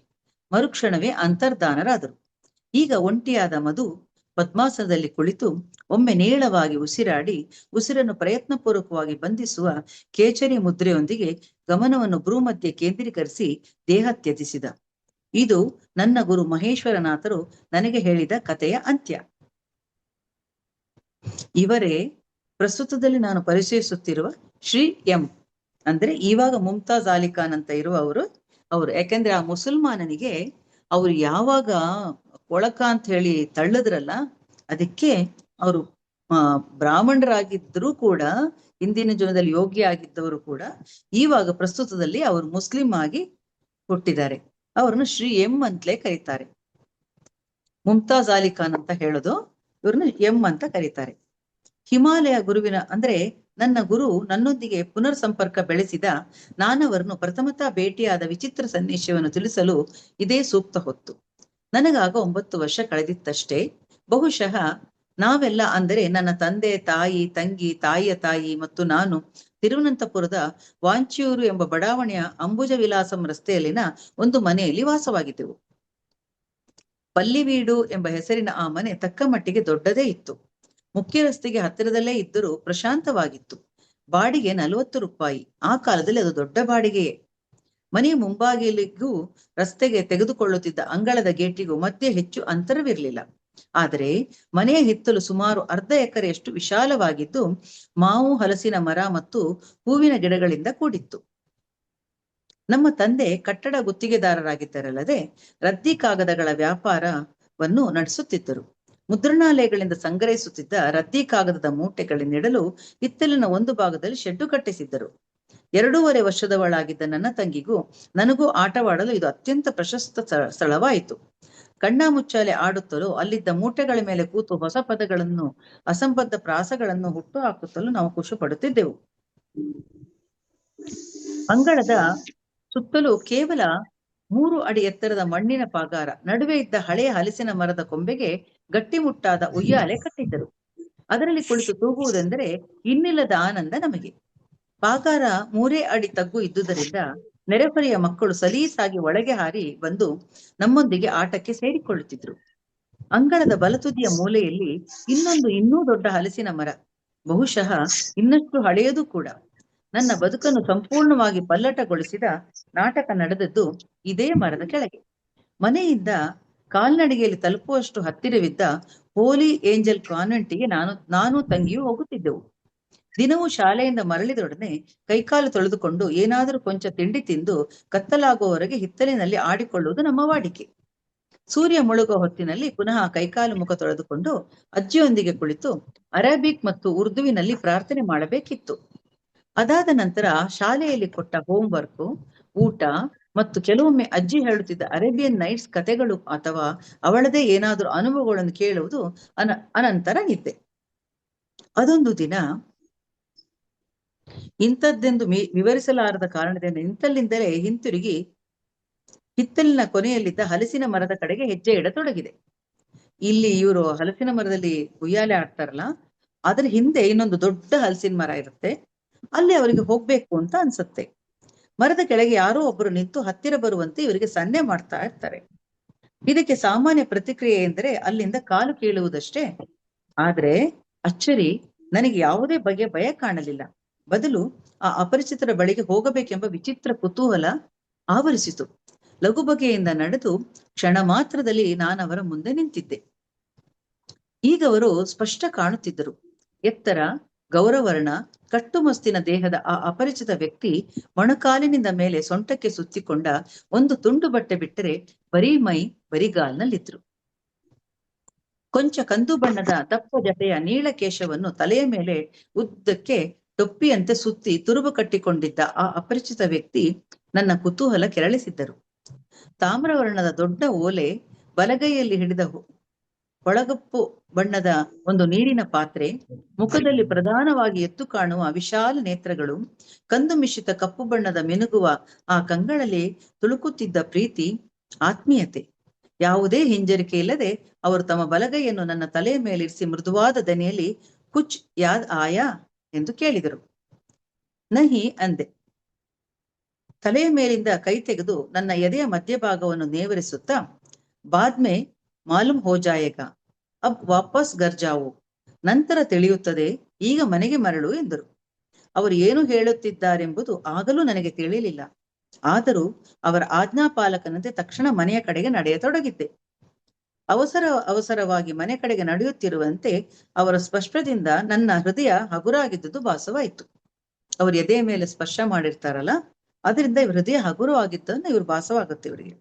ಹಿಂಬಾಗಿಲಿನ ಕಡೆಯ ಮೆಟ್ಟಿಲು ತಲುಪಿದವನು ಹಲಸಿನ ಮರದ ಕೆಳಗೆ ನಿಂತಿದ್ದ ಆ ಅಪರಿಚಿತರನ್ನು ಕೊನೆಯ ಸಾರಿ ನೋಡಿ ಬಿಡುವೆನೆಂದು ಹಿಂತಿರುಗಿ ನೋಡಿದರೆ ಆತ ಹೋಗಿಯಾಗಿತ್ತು. ಆ ಜಾಗದಲ್ಲಿ ಯಾರೂ ಇರಲಿಲ್ಲ. ಇನ್ನಷ್ಟು ಕತ್ತಲು ಕವಿಯತೊಡಗಿತ್ತು. ಭಾವೋದ್ವೇಗದಿಂದ ಅಡುಗೆ ಮನೆಗೆ ಓಡಿದೆ. ತಾಯಿಯೊಂದಿಗೆ ತಂಗಿಯೊಂದಿಗೆ ಹೇಳ್ಕೊಳ್ಬೇಕು ಅಂತ ಅನ್ಕೊಳ್ತಾರೆ, ಆದ್ರೆ ಅವ್ರಿಗೆ ಹೇಳಕ್ಕಾಗಲ್ಲ. ಗಂಟ್ಲು ಕಟ್ಟದಂಗ ಆಗ್ಬಿಡುತ್ತೆ, ಏನು ಹೇಳಕ್ಕಾಗೋದಿಲ್ಲ. ಓಡಿ ಬರ್ತಾರೆ. ಓಡಿ ಬಂದ್ಯಾ? ಹೌದು ಅಂತ ಹೇಳ್ತಾರೆ ಇವರು, ಅಷ್ಟೇ. ಬೇರೆ ಇನ್ನೇನು ಅವ್ರ ಕೈಯಲ್ಲಿ ಮಾತಾಡಕ್ಕಾಗಲ್ಲ. ಅವ್ರಿಗೆ ಏನ್ ಮಾಡಿದ್ರು ಅವ್ರಿಗೆ ಹೇಳಕ್ಕಾಗಲ್ಲ. ಯಾರೊಂದಿಗಾದ್ರೂ ಅವ್ರ ಬಗ್ಗೆ ಹೇಳುವುದಕ್ಕೆ ಸಾಧ್ಯವಾಗಲು 10 ವರ್ಷಗಳೇ ಹಿಡಿದವು ಅಂತ ಅವ್ರು ಹೇಳ್ತಾರೆ. ಮುಂದೊಂದು ದಿನ ಮೊಟ್ಟ ಮೊದಲಿಗೆ ಅದರ ಕುರಿತು ಮಾತನಾಡಲು ಸಾಧ್ಯವಾಗಿದ್ದು ಸಂಪೂರ್ಣ ವಿಭಿನ್ನವಾದ ಸನ್ನಿವೇಶದಲ್ಲಿ, ಹಿಮಾಲಯದಲ್ಲಿ ದರ್ಶನ ಕೊಟ್ಟ ಆ ನನ್ನ ಗುರುವಿನೊಂದಿಗೆ. ಎಂದರೆ ಹಲಸಿನ ಮರದ ಕೆಳಗೆ ನಾನಂದು ಭೇಟಿ ಮಾಡಿದ ಆ ಅಪರಿಚಿತ ವ್ಯಕ್ತಿಯ ಬಳಿಯೇ ಹಿಮಾಲಯದ ಭೇಟಿಯಲ್ಲಿ ಅವರನ್ನು ವಿದ್ಯುಕ್ತವಾಗಿ ತನ್ನ ಶಿಷ್ಯನಾಗಿ ಸ್ವೀಕರಿಸಿದರು. ಆ ಸಮಯದಲ್ಲೇ ಅವ್ರಿಗೆ ಬಾಯಿ ಬಿಟ್ಟು ಹೇಳಲಿಕ್ಕಾಗತ್ತೆ. ಅಲ್ಲಿವರೆಗೂ ಮಾತಾಡಕ್ಕೆ ಆಗಲ್ಲ, ಅವ್ರಿಗೆ ಆ ವಿಷಯವನ್ನು ಹೇಳಕ್ಕೆ ಆಗೋದಿಲ್ಲ.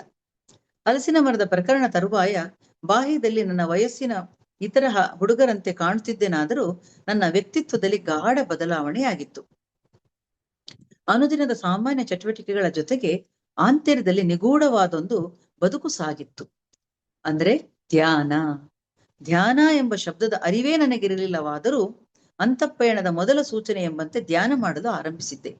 ಅವರಿಗೆ ಅದರ ಬಗ್ಗೆ ಏನೂ ಗೊತ್ತಿಲ್ದಿದ್ರು ಧ್ಯಾನಕ್ಕೆ ಕುಳಿತುಕೊಳ್ಳಿಕ್ ಶುರು ಮಾಡಿದ್ರು. ಅದು ನಡೆದದ್ದು ಹೀಗೆ. ನನಗಾಗ ಅಸಾಮಾನ್ಯ ಅನುಭವವನ್ನು ಯಾರೊಂದಿಗೂ ಕೊಳ್ಳಲಾರದೆ ಹೋದರೂ ಆ ಪ್ರೇಮಭರಿತ ಕಂಗಳು ನನ್ನ ಹೃದಯದಲ್ಲಿ ನೆಟ್ಟು ಹೋಗಿದ್ದವು. ಒಂದು ರಾತ್ರಿ ಆ ದಯಾಪೂರ್ಣ ನೋಟದ ವ್ಯಕ್ತಿಯನ್ನು ನೆನೆಯುತ್ತಾ ಎಂದಿನಂತೆ ನನ್ನ ತಾಯಿ ಹಾಗೂ ತಂಗಿಯರ ಪಕ್ಕದಲ್ಲಿ ಮಲಗಿ ನಿದ್ರೆ ಹೋಗಿದ್ದೆ. ಯಾಕಂದ್ರೆ ಇವ್ರು ಯಾವಾಗ್ಲೂ ತುಂಬಾ ಹೆದರ್ಕೋತಿದ್ರಲ್ಲ, ಹಾಗಾಗಿ ಅವರೊಟ್ಟಿಗೆ ಮಲ್ಕೊಳ್ತಿರ್ತಾರೆ ಇವರು. ಸಾಮಾನ್ಯವಾಗಿ ನಾನು ನಿರಾತಂಕವಾಗಿ ನಿದ್ದೆ ಮಾಡುವವನು. ಬೆಳಿಗ್ಗೆ ನನ್ನ ಎಬ್ಬಿಸಲು ಬಾರಿ ಕರೆಯಬೇಕಾಗಿತ್ತು. ಆದರೆ ಆ ರಾತ್ರಿ ಮಾತ್ರ ಭಿನ್ನವಾಗಿತ್ತು. ಸುಮಾರು ಮಧ್ಯರಾತ್ರಿಯ ವೇಳೆಗೆ ಎದೆಯ ಮಧ್ಯಭಾಗದಲ್ಲಿ ಏನೋ ಅಪೂರ್ವವಾದೊಂದು ಅನುಭವವಾದಂತಾಗಿ ಇದ್ದಕ್ಕಿದ್ದಂತೆ ಎಚ್ಚರಗೊಂಡೆ. ಹಕ್ಕಿಯ ಕೋಮಲ ಪುಕ್ಕದಿಂದ ಯಾರೋ ನನ್ನಲ್ಲಿ ಹುಳಕ ಉಂಟು ಮಾಡಿದಂತೆ ಅನಿಸಿತು. ಕ್ರಮೇಣ ಒಂದು ರೀತಿಯ ಚಳಕು ನನ್ನ ಬೆನ್ನುಹುರಿಯ ಕೊನೆಯಿಂದ ತುದಿಯವರೆಗೆ ಹರಿಯಲಾರಂಭಿಸಿತು. ಎದ್ದು ಕುಳಿತುಕೊಳ್ಳ ಹೋದೆ. ಆದರೆ ಅಮ್ಮನಿಗೂ ಎಚ್ಚರವಾಗಿ ಏನಾಯಿತೆಂದು ಕೇಳಿಯಾಳೆಂದು ಸುಮ್ಮನಾದೆ. ಹಾಗೆ ಮಲಗಿಕೊಂಡೆ. ಕಣ್ಣು ಮುಚ್ಚಿ ನನ್ನೊಳಗೆ ನೋಡತೊಡಗಿದೆ. ಮೊದಲು ಆ ಮಮತೆ ತುಂಬಿದ ಕಂಗಳು ಕಾಣಿಸಿದವು. ಒಡನೆಯೇ ಅವು ಮಾಯವಾಗಿ ಆ ಜಾಗದಲ್ಲಿ ಒಂದು ಶೀತಲವಾದ ಬೆಳ್ಳಿ ಬೆಳಕು ಮೂಡಿ ನನ್ನ ಬೆನ್ನು ಹುರಿಯೇರಿ ಹೃದಯವನ್ನ ಆವರಿಸಿತು. ಮೈಥುನದ ಅನುಭವ ನನಗಾಗಲೇ ಇದ್ದಿದ್ದರೆ ವಿಚಿತ್ರವಾದದ್ದು ಹೃದಯದ ಮೈಥುನ ಎಂದು ಆ ಅನುಭವವನ್ನು ಕರೆಯುತ್ತಿದ್ದೆ. ಆದರೆ ಆ ವಯಸ್ಸಿಗೆ ನನಗರ್ಥವಾಗಿದ್ದು ಅದೊಂದು ಆನಂದದ ಉನ್ಮತ್ತ ಅನುಭವ ಅಂತ ಅಷ್ಟೇ. ಸಮಾಧಿ ಸ್ಥಿತಿಯ ಆ ಮೊದಲ ಅನುಭವ ಎಷ್ಟು ಹೊತ್ತು ಇತ್ತೋ ತಿಳಿಯೇ. ಅಮ್ಮನ ದನಿ ನನ್ನನ್ನು ಎಚ್ಚರಿಸಿತು. ಏಳು ಮಗು, ಶಾಲೆಗೆ ಹೊರಡೋ ಹೊತ್ತಾಯಿತು. ಅಮ್ಮ ಮೃದುವಾಗಿ ತಿವಿದು ನನ್ನನ್ನು ಎಬ್ಬಿಸಿದಳು. ಕಣ್ತೆರೆದು ಎದ್ದು ಕೂತೆ. ಪರಮಾನಂದವೂ ಇಲ್ಲ, ಬೆಳಕೂ ಇಲ್ಲ, ಚಳಕೂ ಇಲ್ಲ, ಎಲ್ಲವೂ ಕ್ಷಣದಲ್ಲಿ ಮಾಯವಾಗಿದ್ದವು. ಎದ್ದು ಹೋಗಿ ಮಿಂದು ತಿಂಡಿ ತಿಂದು ಬಟ್ಟೆ ತೊಟ್ಟು ಶಾಲೆಗೆ ಹೊರಡಲು ತಯಾರಾದೆ. ಆ ಕರುಣಾಪೂರ್ಣ ಕಂಗಳು ಮಾತ್ರ ಕಾಣುತ್ತಲೇ ಇದ್ವು. ಅಂದಿನಿಂದ ಪ್ರತಿ ರಾತ್ರಿ ಧ್ಯಾನ ಮಾಡೋದು ಮುಂದುವರಿಯಿತು. ಅವರಿಗೆ ಧ್ಯಾನ ಅನ್ನೋದು ಅರಿವೇ ಇಲ್ಲದ್ರೂ ಕೂಡ ಧ್ಯಾನ ಮಾಡ್ಲಿಕ್ಕೆ ಶುರು ಮಾಡ್ತಾರೆ. ನಾನು ಓದಬೇಕಿದ್ದ ಕೃತಿಗಳು ದೈವಾನುಗ್ರಹದಿಂದ ಎಂಬಂತೆ ತಂತಾನೇ ತನ್ನ ಕೈ ಸೇರತೊಡಗಿದವು. ಕೆಲ ಅಸಾಮಾನ್ಯ ಅನುಭವಗಳು ನನಗೆ ಆಗತೊಡಗಿದವು. ಅವುಗಳನ್ನೆಲ್ಲ ಮುಂದೆ ತಿಳಿಸುವೆ. ಸತ್ಯ ಅದಕ್ಕಿಂತ ಮುಖ್ಯವಾಗಿ ಸಂತರು, ಜಾಗೃತ ಚೇತನರು ನನ್ನ ಜೀವನದಲ್ಲಿ ಪ್ರವೇಶಿಸಿದ ಬಗ್ಗೆ ಹೇಳುವೆ.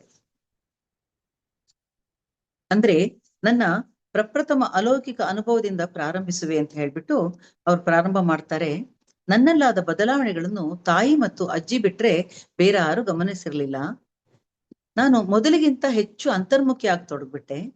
ಹಲಸಿನ ಮರದ ಕೆಳಗೆ ನಿಂತ್ಕೊಳ್ಳೋದು, ಕುಳಿತುಕೊಳ್ಳೋದು, ಆಗಸವನ್ನ ನೋಡೋದು, ಅಲ್ಲಿ ಅವ್ರು ಪುನಃ ಬರ್ತಾರಾ ಅಂತ ಅವ್ರು ನೋಡ್ತಾ ಇರೋದು, ಆಮೇಲೆ ವಿಚಿತ್ರ ಭಾಷೆಯಲ್ಲಿ ಬಡಬಡಾಯಿಸೋದು, ಇದೆಲ್ಲ ಮಾಡ್ಕೋತಾ ಇರ್ತಾರೆ ಅವ್ರು.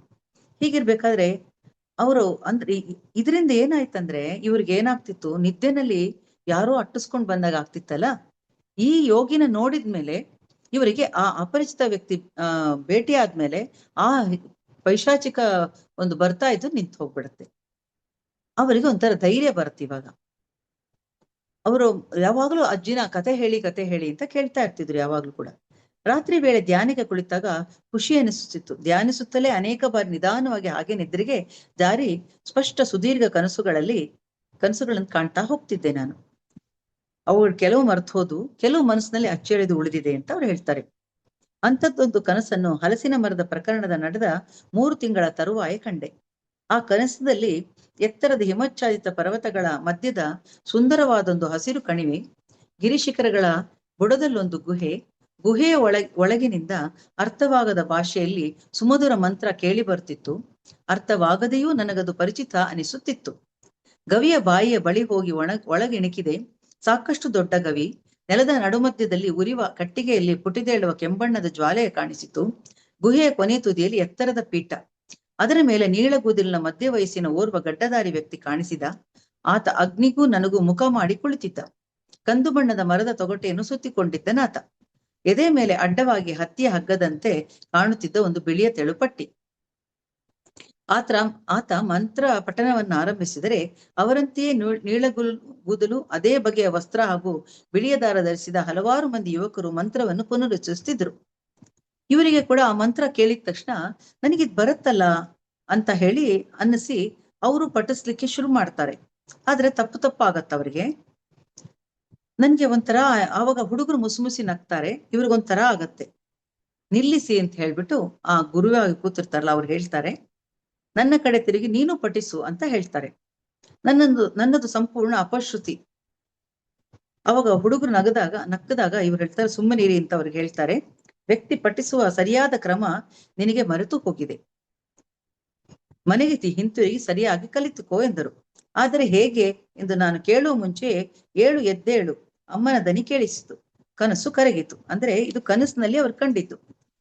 ಹಜಾರದ ಒಂದು ಮೂಲೆಯನ್ನು ನನ್ನ ತಂದೆಯವರು ಅವರ ಕಚೇರಿಯಾಗಿ ಬಳಸ್ತಿದ್ರು. ಆ ಮೂಲೆಯಲ್ಲಿ ಬೀಟಿ ಮರದ ದೊಡ್ಡದೊಂದು ಮೇಜಿತ್ತು. ಅದರ ಡ್ರಾವರಿಗೆ ಅವರು ಯಾವಾಗ್ಲೂ ಒಂದು ಬೀಗ ಹಾಕಿಟ್ಟಿರ್ತಿದ್ರು. ಆವತ್ತು ಆ ಬೀಗದ ಕೈ ಹಾಕಿದವರು ಹಾಗೆ ಅದರಲ್ಲೇ ನೇತಾಡ್ತಾ ಇತ್ತು.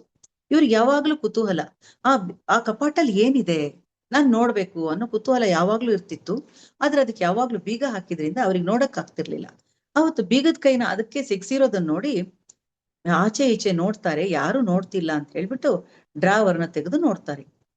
ಅವ್ರು ತೆಗೆದು ನೋಡಿದಾಗ ಆ ಡ್ರಾವರ್ನಲ್ಲಿ ಕಿತ್ತಳೆ ಬಣ್ಣ ಕವಚದ ಜಪಯೋಗ ಮತ್ತು ಗಾಯತ್ರಿ ಎಂದು ಒಂದು ಕಿರುಹೊತ್ತಿಗೆ ಇನ್ನೊಂದು ಯೋಗವನ್ನು ಕುರಿತ ಸಚಿತ್ರ ಪುಸ್ತಕ ಇತ್ತು. ಅದೆರಡನ್ನು ತಗೊಂಡ್ಬಿಟ್ಟು ಬೀಗವನ್ನ ಹಾಗೆ ಬಿಟ್ಬಿಟ್ಟು ಅವ್ರೇನ್ ಮಾಡ್ತಾರೆ, ಅದನ್ನ ತಗೊಂಡು ಅದು ಅಂದ್ರೆ ಆ ಎರಡು ಸ್ವಾಮಿ ಚಿನ್ಮಯಾನಂದರ ಖ್ಯಾತ ವೇದಾಂತ ಗುರುಗಳು ಎಂದು ಮೇಲೆ ತಿಳಿಯಿತು. ಅದ್ರ ಮೇಲೆ ಪುಸ್ತಕದ ಮೇಲೆ ಬರ್ದಿತ್ತು. ಆ ಪುಸ್ತಕನ ಹಿಡ್ಕೊಂಡು ಅವ್ರಿಗೆ ರೋಮಾಂಚನ ಆಗತ್ತೆ. ಅದನ್ನ ತಗೊಂಡ್ ಬಂದು ಇದನ್ನ ನನ್ನ ತಂದೆಯವರಿಗೆ ಹೇಳ್ಬೇಕು. ಆದ್ರೆ ಅವರು ಅಂದ್ರೆ ಅವ್ರ ತಂದೆ ಬಗ್ಗೆ ಅವ್ರು ಹೇಳ್ಕೊಳ್ತಾರೆ. ತಂದೆ ಕಾಂಟ್ರಾಕ್ಟರ್ ಆಗಿದ್ರು ಕೂಡ ಅವ್ರಿಗೆ ಇದು ಕೇರಳದ ಒಂದು ಕಲರಿ ಪೈಯಟ್ಟು ಅಂತ ಹೇಳೋದು, ಅಂದ್ರೆ ನಿಶಸ್ತ್ರ ಕಾಳಗ, ಆತ್ಮರಕ್ಷಣಾ ತಂತ್ರಗಳ ಅದ್ರ ಬಗ್ಗೆ ಎಲ್ಲ ಅವ್ರಿಗೆ ಚೆನ್ನಾಗಿ ಗೊತ್ತಿರುತ್ತೆ. ಹಿಂದೂ ತತ್ವಶಾಸ್ತ್ರ ಮತ್ತು ಸಿನಿಮಾ, ಮತ್ತೆ ಅವರು ಕೇರಳ ವಿಶ್ವವಿದ್ಯಾನಿಲಯದ ಭಾರತೀಯ ತತ್ವಶಾಸ್ತ್ರದ ಐಚ್ಛಿಕದೊಂದಿಗೆ ಮಲಯಾಳ ಸಾಹಿತ್ಯದಲ್ಲಿ ಕೂಡ ಪದವಿ ಪಡೆದಿದ್ರು ಅವ್ರ ತಂದೆ. ವೇದಾಂತ ಮತ್ತು ಇತರ ಸಂಬಂಧಿತ ವಿಷಯಗಳಲ್ಲಿ ಅವರಿಗೆ ವಿಶೇಷ ಆಸಕ್ತಿ ಕೂಡ ಇತ್ತು. ಹಾಗಾಗಿ ಆ ವಿಷಯಗಳ ಕುರಿತು ಪ್ರಾಜ್ಞ ಪಂಡಿತರ ಪ್ರವಚನಗಳನ್ನು ಕೇಳುವ ಪರಿಪಾಠ ಅವರಿಗಿತ್ತು. ಅವರಲ್ಲಿ ಧಾರ್ಮಿಕತೆ ಪ್ರಕಟವಾಗಿ ಕಾಣ್ತಿರ್ಲಿಲ್ಲ, ಆದ್ರೆ ಅವ್ರ ಒಳಗಡೆ ತುಂಬಾ ಇತ್ತು. ಅವರು ಇಸ್ಲಾಂ ಧರ್ಮವನ್ನು ಇದ್ರೂ ಕೂಡ ಅವ್ರು ಯಾವಾಗ್ಲೂ ಅಲ್ಲಿ ಹೋಗ್ತಿರ್ಲಿಲ್ಲ. ಯಾವಾಗಾದ್ರೂ ಹೋಗಿ ಒಂದ್ಸತಿ ಅವರು ನಮಸ್ಕಾರ ಮಾಡಿ ಬರ್ತಿದ್ರಷ್ಟೇ. ಅಂದ್ರೆ ಯಾವ್ದಾದ್ರು ಹಬ್ಬ, ಮಸ್ಜಿದ್ ಬಕ್ರೀದ್ ಸಂದರ್ಭ, ಈ ತರ ಒಂದ್ ಸಂದರ್ಭಗಳಲ್ಲಿ ಮಾತ್ರ ಅವರು ಅಲ್ಲಿಗೆ ಹೋಗಿ ನಮಸ್ಕಾರ ಮಾಡ್ತಿದ್ರು. 1.5 ಗಂಟೆ ಕಾಲ ಬಿರುಸಿನ ವ್ಯಾಯಾಮ ಮಾಡ್ತಿದ್ರು. ಅವ್ರು ಇವ್ರನ್ನ ಎಬ್ಬಿಸಿ ಕೂಡ ಸರಳ ವ್ಯಾಯಾಮಗಳನ್ನು ಇವ್ರಿಗೆ ಹೇಳ್ಕೊಡ್ತಾ ಇದ್ರು. ಅಂದು ನನ್ನ ತಂದೆ ಮೇಜಿನ ಸಿಕ್ಕಿದ 2 ಪುಸ್ತಕಗಳಲ್ಲಿ ತೆಗೆದುಕೊಂಡು ಇವ್ರೇನ್ ಮಾಡ್ತಾರೆ, ಇವರ ಶಾಲೆಯ ಚೀಲದೊಳಗಡೆ ನನ್ನ ಮೆತ್ತಗೆ ಹಾಕ್ಬಿಡ್ತಾರೆ. ಪುರ್ಸೊತ್ತು ಕಾಯ್ತಾ ಇರ್ತಾರೆ, ಯಾವಾಗ ನಾನು ಆ ಪುಸ್ತಕ ಓದ್ಬೋದು ಅಂತ ಹೇಳಿ ನೋಡ್ತಾ ಇರ್ತಾರೆ. ಅವಾಗ ಆ ಪುಸ್ತಕ ತೆಗೆದು ನೋಡಿದಾಗ ಅದೇ ಮಂತ್ರ ಅಲ್ಲಿ ಪಠಿಸ್ತಾ ಇದ್ರಲ್ಲ, ಇವ್ರ ಕನ್ಸಿನಲ್ಲಿ ಬಂದಿತ್ತಲ್ಲ, ಅದೇ ಮಂತ್ರ ಇಲ್ಲಿ ಇರುತ್ತೆ. ಮೂಲ ದೇವಿಗಿರಿ ಲಿಪಿ ಅದು. ಅದನ್ನ ಇವರು ಓದ್ಬಿಡ್ತಾರೆ. ಇವರಿಗೆ ಗೊತ್ತಿಲ್ದಂಗೆ ಓದ್ಬಿಡ್ತಾರೆ. ಅದ್ರಲ್ಲಿ ಬರ್ದಿರತ್ತೆ, ಓಂ ಭೂರ್ಭುವ ಸ್ವಃ ತತ್ಸವಿತೃವರೆಣ್ಯನ್ ಭರ್ಗೋ ದೇವಸ್ಯ ಧೀಮಹಿ ಧಿಯೋ ಯೋನಃ ಪ್ರಚೋದಯಾತ್. ಅಂದ್ರೆ ಈ ಮಂತ್ರವನ್ನ ಅವರೆಲ್ಲ ಹೇಳ್ತಾ ಇರೋದನ್ನ ಇವ್ರು ಕೇಳಿರ್ತಾರೆ ಕನಸಿನಲ್ಲಿ. ಈಗ ಈ ಪುಸ್ತಕದಲ್ಲಿ ಓದಿದಾಗ ಇವರಿಗೆ ತನ್ನಷ್ಟಕ್ಕೆ ಅದು ಬಾಯಲ್ಲಿ ಬಂದ್ಬಿಡತ್ತೆ. ಹಿಂದಿನ ರಾತ್ರಿಯ ಕನಸಿನಲ್ಲಿ ಮಾಡಿದ ಪಠನ ಮಿದುಳಿನಲ್ಲಿ ರಿಂಗಣಿಸುತ್ತಿರುವಾಗಲೇ ಮಂತ್ರದ ಸರಿಯಾದ ರಾಗ, ಶ್ರುತಿ, ಲಯಗಳು ಹಿಡಿತಕ್ಕೆ ಸಿಗತೊಡಗಿದವು. ತಕ್ಷಣ ಇವ್ರಿಗೆ ಬಂದ್ಬಿಡತ್ತೆ. ಯಾಕಂದ್ರೆ ಹಿಂದಿನ ಜನ್ಮದ ಯೋಗಿ ಇವರು, ಇವಾಗ ಮುಸ್ಲಿಂ ಆಗಿ ಹುಟ್ಟಿದ್ದಾರೆ. ಆವಾಗ ಅವ್ರು ಕಲ್ತದ್ದು ಇವಾಗ ಅವ್ರಿಗೆ ಬಾಯಿಗೆ ಬಂದ್ಬಿಡತ್ತೆ. ಅವ್ರಿಗೆ ಏಕಾಂತ ಸ್ಥಳ ಸಿಕ್ಕಿದಾಗಲೆಲ್ಲ ಈ ಮಂತ್ರ ಪಠಗಳನ್ನ ಹೇಳ್ಕೊಳ್ತಾ ಇರ್ತಾರೆ. ಅವ್ರಿಗೆ ಏನೋ ಒಂಥರ ಉದ್ದೀಪನ ಆದಾಗೆ, ಸೂರ್ಯದೇವನಿಗೆ ಸಲ್ಲಿಸೋ ಪ್ರಾರ್ಥನೆ ಅದು ಅಂತ ಪುಸ್ತಕದಲ್ಲಿ ಇರುತ್ತೆ. ಅದನ್ನ ಓದ್ತಾ ಇರ್ಬೇಕಾದ್ರೆ ಇವ್ರಿಗೆ ಬಹಳ ಖುಷಿ ಆಗ್ತಾ ಹೋಗುತ್ತೆ. ಅವರ ಬುದ್ಧಿಶಕ್ತಿ ಕೂಡ ಉದ್ದೀಪಿಸ್ಲಿಕ್ಕೆ ಶುರುವಾಗುತ್ತೆ. ಪದ್ಮಾಸನದ ಕಾಲು ಹಾಕಿ ಕುಳಿತು ಭಂಗಿಯಲ್ಲಿ ಕೂತ್ಕೊಂಡು ಅವರನ್ನ ಅವರೇ ಬುದ್ಧ ಅಂತ ಕಲ್ಪಿಸ್ಕೊಳ್ತಾ ಇದ್ರಂತೆ. ಒಂದು ದಿನ ಉಗ್ರಾಣ ಕೋಣೆಯಲ್ಲಿದ್ದ ಹಳೆಯ ಮರದ ಕಪಾಟಿನ ಮೇಲೆ ಪದ್ಮಾಸನಲ್ಲಿ ಕುಳಿತಿದ್ದಾಗ ಅಮ್ಮ ಬಂದು ಕೇಳ್ತಾರೆ, ನಿನಗಿದ್ ಯಾರು ಹೇಳ್ಕೊಟ್ರು ಅಂತ. ಆಮೇಲೆ ಇವ್ರು ಏನು ಹೇಳೋದಿಲ್ಲ, ಅದು ಯೋಗ ಅಂತ ಹೇಳ್ಬಿಟ್ಟು ಅವಳು ಹೊರಟೋಗ್ತಾಳೆ. ನನ್ನ ಆ ತಂದೆ ಆ ಪುಸ್ತಕಗಳ ಕುರಿತು ಯಾವತ್ತೂ ವಿಚಾರಿಸ್ಲಿಲ್ಲ. ಅದಕ್ಕೆ ಇವ್ರೇನ್ ಅನ್ಕೊಳ್ತಾರೆ, ನಾನ್ ಕಳ್ತನ ಮಾಡಿದ್ದು ಅವ್ರಿಗೆ ಗೊತ್ತಾಗಿಲ್ಲ ಅಂತ ಅನ್ಕೊಳ್ತಾರೆ. ಒಂದ್ ದಿವ್ಸ ಅದೇ ತರ ಬೀಗದ ಕೈ ಗೊಂಚಲು ಅದಕ್ಕೆ ನೇತಾಡಿರೋದನ್ನ ನೋಡ್ಬಿಟ್ಟು ಬೇಗ ತಗೊಂಡು ಹೋಗಿ ಆ ಪುಸ್ತಕವನ್ನ ಅದ್ರೊಳಗಡೆ ಇಟ್ಬಿಡ್ತಾರೆ. ಆವಾಗ ಡ್ರಾವರ್ನಿಂದ ನೀವು ತೆಗೆದ ಪುಸ್ತಕಗಳು ಒಬ್ಬ ಗುರುವಿನ ಸಹಾಯದಿಂದ, ಅವಾಗ ಇವ್ರೇನ್ ಮಾಡ್ತಾರೆ, ಒಂದ್ ದಿವ್ಸ ಹೇಗಿದ್ವೋ ಹಾಗೆ ಇಟ್ಬಿಟ್ಟು ಸದ್ಯ ಯಾರಿಗೂ ಗೊತ್ತಾಗಿಲ್ಲ ಅನ್ಕೊಳ್ಬೇಕಾರೆ ಅವ್ರ ತಂದೆ ಹೇಳ್ತಾರೆ, ತಿಂಡಿ ತಿಂತ ಡ್ರಾವರ್ನಿಂದ ನೀವು ತೆಗೆದ ಪುಸ್ತಕಗಳನ್ನು ಒಬ್ಬ ಗುರುವಿನ ಸಹಾಯದಿಂದ ಮಾತ್ರ ಅರ್ಥ ಮಾಡಿಕೊಳ್ಳಲು ಸಾಧ್ಯ. ಸರಿಯಾದ ಮಾರ್ಗದರ್ಶನವಿಲ್ಲದೆ ಏನನ್ನೂ ಅಭ್ಯಾಸ ಮಾಡಬೇಡ. ಯೋಗಾಭ್ಯಾಸ ಮಾಡಬೇಕೆಂದಿದೆಯೇ? ನಾಳೆ ಯೋಗದಲ್ಲಿ ನನಗೆ ಸಹಾಯ ಮಾಡಲು ಪೂರ್ವಕೋಟೆಯ ಶ್ರೀ ಶರ್ಮಾ ಎಂಬುವರು ಬರಲಿದ್ದಾರೆ, ಅವರನ್ನು ಭೇಟಿ ಮಾಡು ಅಂತ ಹೇಳ್ತಾರೆ. ಇವ್ರಿಗೆ ರೋಮಾಂಚನ ಆಗುತ್ತೆ. ಖಂಡಿತವಾಗಿಯೂ ಅಂತ ಹೇಳ್ತಾರೆ. ಆ ಶರ್ಮರು ಇವರಿಗೆ ತುಂಬಾ ಚೆನ್ನಾಗಿ ಯೋಗಾಸನ, ಪ್ರಾಣಾಯಾಮ ಹೇಳ್ಕೊಡ್ತಾರೆ. ಅವ್ರು ಹೇಳಿದ್ದೆಲ್ಲ ಇವ್ರು ತಕ್ಷಣ ಕಲಿತಾ ಇರ್ತಾರೆ. ಕೆಲವೇ ತಿಂಗಳಲ್ಲಿ ಅವ್ರು ಸಲೀಸಾಗಿ ಅವ್ರು ಕಲ್ತು ಬಿಡ್ತಾರೆ. ಅವಾಗ ಅವ್ರು ಹೇಳ್ತಾರೆ, ಈ ಹುಡುಗ ತುಂಬಾ ಚೂಟಿಯಾಗಿದ್ದಾನೆ, ನಿತ್ಯವೂ ಬಿಡದೆ ಅಭ್ಯಾಸ ಮಾಡಿದನೆಂದ್ರೆ ಬಹಳ ಸಾಧನೆ ಮಾಡಬಲ್ಲ ಅಂತ ಅವ್ರು ಹೇಳ್ತಾರೆ. ಇಂದಿಗೂ ಪ್ರತಿನಿತ್ಯ ಬೆಳಿಗ್ಗೆ ಅರ್ಧ ಗಂಟೆ ಕಾಲವಾದರೂ ಕೆಲ ನಿರ್ದಿಷ್ಟ ಆಸನಗಳನ್ನು ಮತ್ತು ಉಸಿರಾಟದ ವ್ಯಾಯಾಮಗಳನ್ನು ಮಾಡುತ್ತೇನೆ. ನನ್ನ ಆರೋಗ್ಯ, ದೇಹ ಶಕ್ತಿ ಹಾಗೂ ಚೈತನ್ಯಗಳಿಗೆಲ್ಲ ಕಾರಣ ಅದುವೇ ಅಂತ ಅವ್ರು ಹೇಳ್ತಾರೆ. ಇಲ್ಲಿವರೆಗೆ ನಾವು ಎಂ ಬಗ್ಗೆ ಸಾಕಷ್ಟು ವಿಷಯ ತಿಳಿದ್ವಿ. ಶ್ರೀ ಎಂ ಬಗ್ಗೆ ಏನಂದ್ರೆ, ಎಂ ಮುಂಚೆ ಯೋಗಿ ಆಗಿದ್ದವರು. ಈಗ ಅವರು ಮುಸ್ಲಿಂ ಆಗಿ ಹುಟ್ಟಿದ್ದಾರೆ. ಯಾಕೆಂದ್ರೆ ಮುಸ್ಲಿಂ ಒಬ್ಬರನ್ನ ಅವರು ಅಪಮಾನ ಮಾಡಿ ತಳ್ಳಿ ಬೀಳಿಸಿದ್ರಿಂದ ಅವ್ರು ಇವಾಗ ಹಿಂದೂ ಆಗಿದ್ದವರು ಮುಸ್ಲಿಂ ಆಗಿ ಹುಟ್ಟಿ ಅಲ್ಲಿಯ ಏನೇನು ಅವರು ಅನುಭವಿಸ್ತಿದ್ರು ಅದನ್ನೆಲ್ಲ ಇವರು ಇವಾಗ ಅನುಭವಿಸ್ಲಿಕ್ಕೆ ಶುರು ಮಾಡಿದ್ದಾರೆ ಅನ್ನೋ ಒಂದು ಸ್ವಾಧ್ಯಾಯದ ಮೂಲಕ 1ನೇ ಅಧ್ಯಾಯವನ್ನು ನಾನು ಮುಗಿಸ್ತಾ ಇದ್ದೀನಿ. ನನಗೆ ಇಲ್ಲಿ ಮಾತನಾಡಲು ಅವಕಾಶ ಮಾಡಿಕೊಟ್ಟ ಎಲ್ಲ ಧ್ಯಾನ ಬಂಧುಗಳಿಗೆ, ಶ್ರೀಮತಿ ಅನಿತಾ ಪಿಂಡಿ ಮೇಡಮ್ ಅವರಿಗೆ ಎಲ್ಲರಿಗೂ ವಂದಿಸ್ತಾ ನನ್ನ ಇಂದಿನ ಸ್ವಾಧ್ಯಾಯವನ್ನು ಮುಗಿಸ್ತಾ ಇದ್ದೀನಿ. ಧನ್ಯವಾದಗಳು. Thank you madam. Thank you madam. Thank you so much.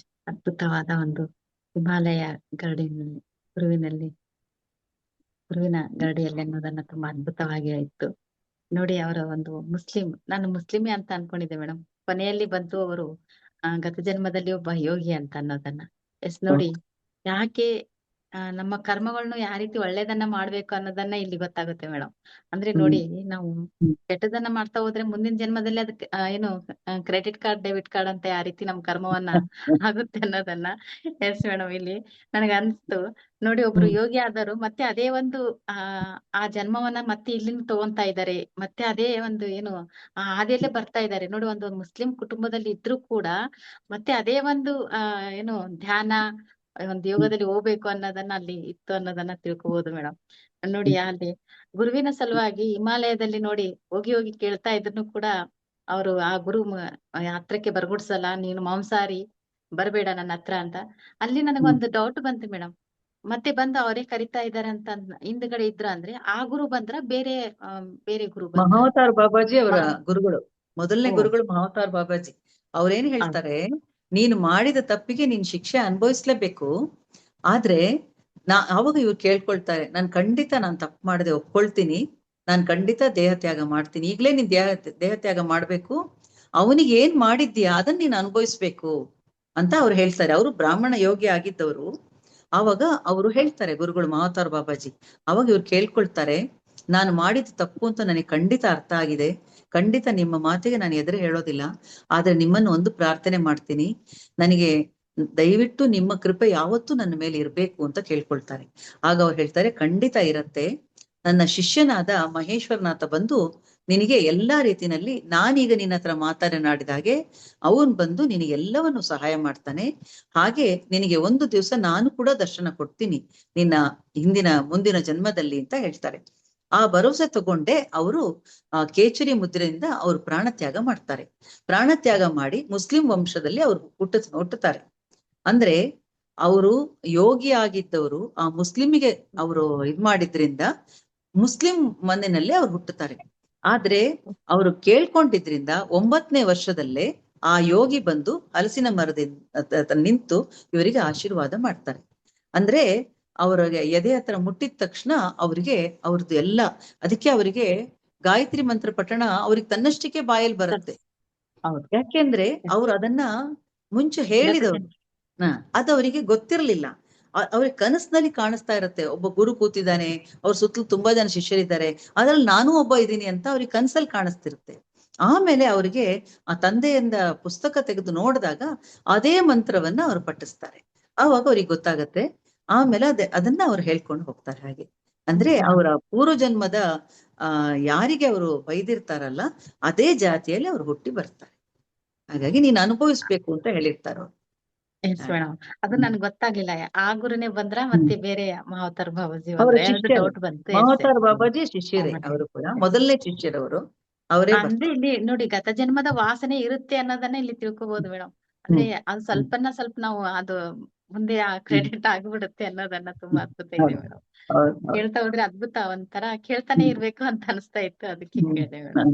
ಹೌದು. ತುಂಬಾ ಅದ್ಭುತವಾದ ಒಂದು ಶ್ರೀಯಂ ಅಂತಾನೆ ನೋಡಿ, ನೀವು ಹ್ಮ್ ಹೇಳಿದ್ರೆ ಗೊತ್ತಾಗುತ್ತೆ ಮೇಡಮ್ ಇಲ್ಲಿ ಮುಸ್ಲಿಂ ಅನ್ನೋದನ್ನ. ಶ್ರೀಯಂ ಹ್ಮ್ ಅಂತಂದ್ರೆ ನಾವು ಹಿಂದೂನೇ ಅಂತ ಅನ್ಕೊಂಡಿದ್ವಿ, ಬಟ್ ಹೌದು ಮಮತಾಜ್ ಅಲಿ ಖಾನ್ ಅನ್ನೋದನ್ನ ಇಲ್ಲಿ ಗೊತ್ತಾಗುತ್ತೆ ಹೌದು ಮೇಡಮ್. ತುಂಬಾ ಹೌದು. ಅದ್ಭುತವಾದ ಅವ್ರೆಲ್ಲೂ ಜ್ಞಾನ. ಅವ್ರ ಹೆಸರನ್ನ ಹೇಳ್ಕೊಂಡೇ ಇಲ್ಲ ಆ ಪುಸ್ತಕದಲ್ಲಿ. ಎಸ್ ನಾನು ಆಮೇಲೆ ಅದನ್ನ ನೋಡಿ ಅವ್ರದ್ದು ಹೆಸರು ಪೂರ್ತಿ ತಿಳ್ಕೊಂಡಿತ್ತು. ಆ ಪುಸ್ತಕದಲ್ಲಿ ಎಲ್ಲೂ ಅವ್ರ ಹೆಸರನ್ನ ಹೇಳೋದೇ ಇಲ್ಲ, ಅಂತಲೇ ಹೇಳ್ಕೊಳ್ತಾರ ಅವ್ರು, ಅಷ್ಟೇ ಹೇಳ್ಕೊತಾರ ಅವ್ರು. ಹೌದು, ನೀವು ಹೇಳಿದ್ರೆ ಗೊತ್ತಾಯ್ತು ಮೇಡಮ್ ಆ ಮುಸ್ಲಿಂ ಅನ್ನೋದನ್ನ, ಇಲ್ಲಾಂದ್ರೆ ಅಲ್ಲಿ ಗೊತ್ತೇ ಹೌದು, ಆಗೋದಿಲ್ಲ ಶ್ರೀಯಂ ಗೊತ್ತೇ ಅಂದ್ರೆ. ಆಗಲ್ಲ. ಹ್ಮ್ ಹೌದು. Madam, thank you madam, thank you so much. Thank ಅದ್ಭುತವಾದ ಜ್ಞಾನ. Thank you. ನಿಮಗೆ ಪಿರಮಿಡ್ ಕಲ್ಚರ್ ವತಿಯಿಂದ ಎಲ್ಲಾ ಆತ್ಮ ಬಂಧು ಪರವಾಗಿ ಹೃದಯಪೂರ್ವಕ ಧನ್ಯವಾದಗಳು. you. ಅಷ್ಟೇ, ಯಾರಾದ್ರೂ ನಿಮ್ದೇ ಆದ ಒಂದು ಕ್ವಶನ್ಸ್, ನಿಮ್ದೇ ಆದ ಒಂದು ಅಭಿಪ್ರಾಯನ ಮೇಡಮ್ ಹತ್ರ ಕೇಳಿ ತಿಳ್ಕೊಳ್ಳಿ.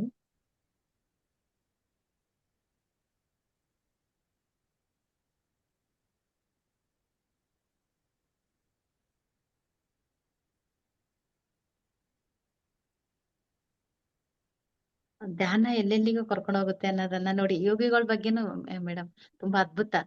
ಪ್ರತಿಯೊಬ್ರು ಕೂಡ ಬಡತನದಲ್ಲಿ, ನೀವು ಅದೊಂದನ್ನು ಪಾಯಿಂಟ್ ಹೇಳಿದ್ರಿ ಮೇಡಮ್, ಯಾವ ಯೋಗಿಗಳು ಕೂಡ ಬಡತನದಲ್ಲಿ ಹುಟ್ಟಿದವರು ಅಂತ ಕೇಳ್ತಾ ಇರ್ತೀವಿ. ಇಲ್ಲಿನೂ ಕೂಡ ಶ್ರೀಯಮ್ಮ ಒಂದು ವಿಷಯದಲ್ಲಿನೂ ಕೂಡ ಬಡತನ ಕುಟುಂಬದಿಂದ ಬಂದಿದವರು ಅಂತ ಹೇಳಿದ್ರಿ. ತುಂಬಾ ಬಡತನ Yes. ಅಂತಲ್ಲ, ಮಿಡ್ಲ್ ಕ್ಲಾಸ್ ಅಲ್ಲಿ ಇದ್ರು ಅವ್ರು. ಆ ರೀತಿನಲ್ಲಿ ಇದ್ರು. ಅವ್ರಿಗೆ ಆತರ ಯಾವ ತರ ತೊಂದ್ರೆ ಏನಿರ್ಲಿಲ್ಲ, ಹಾಗೇನಿರ್ಲಿಲ್ಲ. ಬಟ್ ಏನಂದ್ರೆ ಅವ್ರು ಮುಸ್ಲಿಂ ಆಗ್ಬಿಟ್ಟಿದ್ದು ಅನ್ನೋದು ಒಂದು ಮೇನ್ ಅದೊಂದು ನೋಡ್ಬೇಕಾಗಿರೋದು. ಅಷ್ಟು ಬಿಟ್ರೆ ಬೇರೆ ಯಾವ ರೀತಿನಲ್ಲೂ ಅವರಲ್ಲಿ ಏನು ತೊಂದರೆ ಆಗಿರ್ಲಿಲ್ಲ. ತಂದೆ ತಾಯಿ ತುಂಬಾ ಚೆನ್ನಾಗಿ ನೋಡ್ಕೋತಾ ಇರ್ತಾರೆ.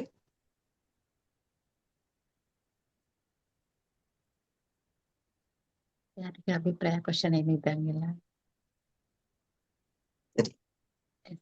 Thank you madam, thank you so much. ನಿಮಗೆ ಒನ್ಸ್ ಅಗೇನ್ ಮತ್ತೆ ಪಿರಮಿಡ್ ಕಾಲ್ ಸರ್ವಿಸ್ ವತಿಯಿಂದ ಎಲ್ಲ ಆತ್ಮ ಬಂಧು ಪರವಾಗಿ ಹೃದಯಪೂರ್ವಕ ಥ್ಯಾಂಕ್ ಯು ಮೇಡಮ್.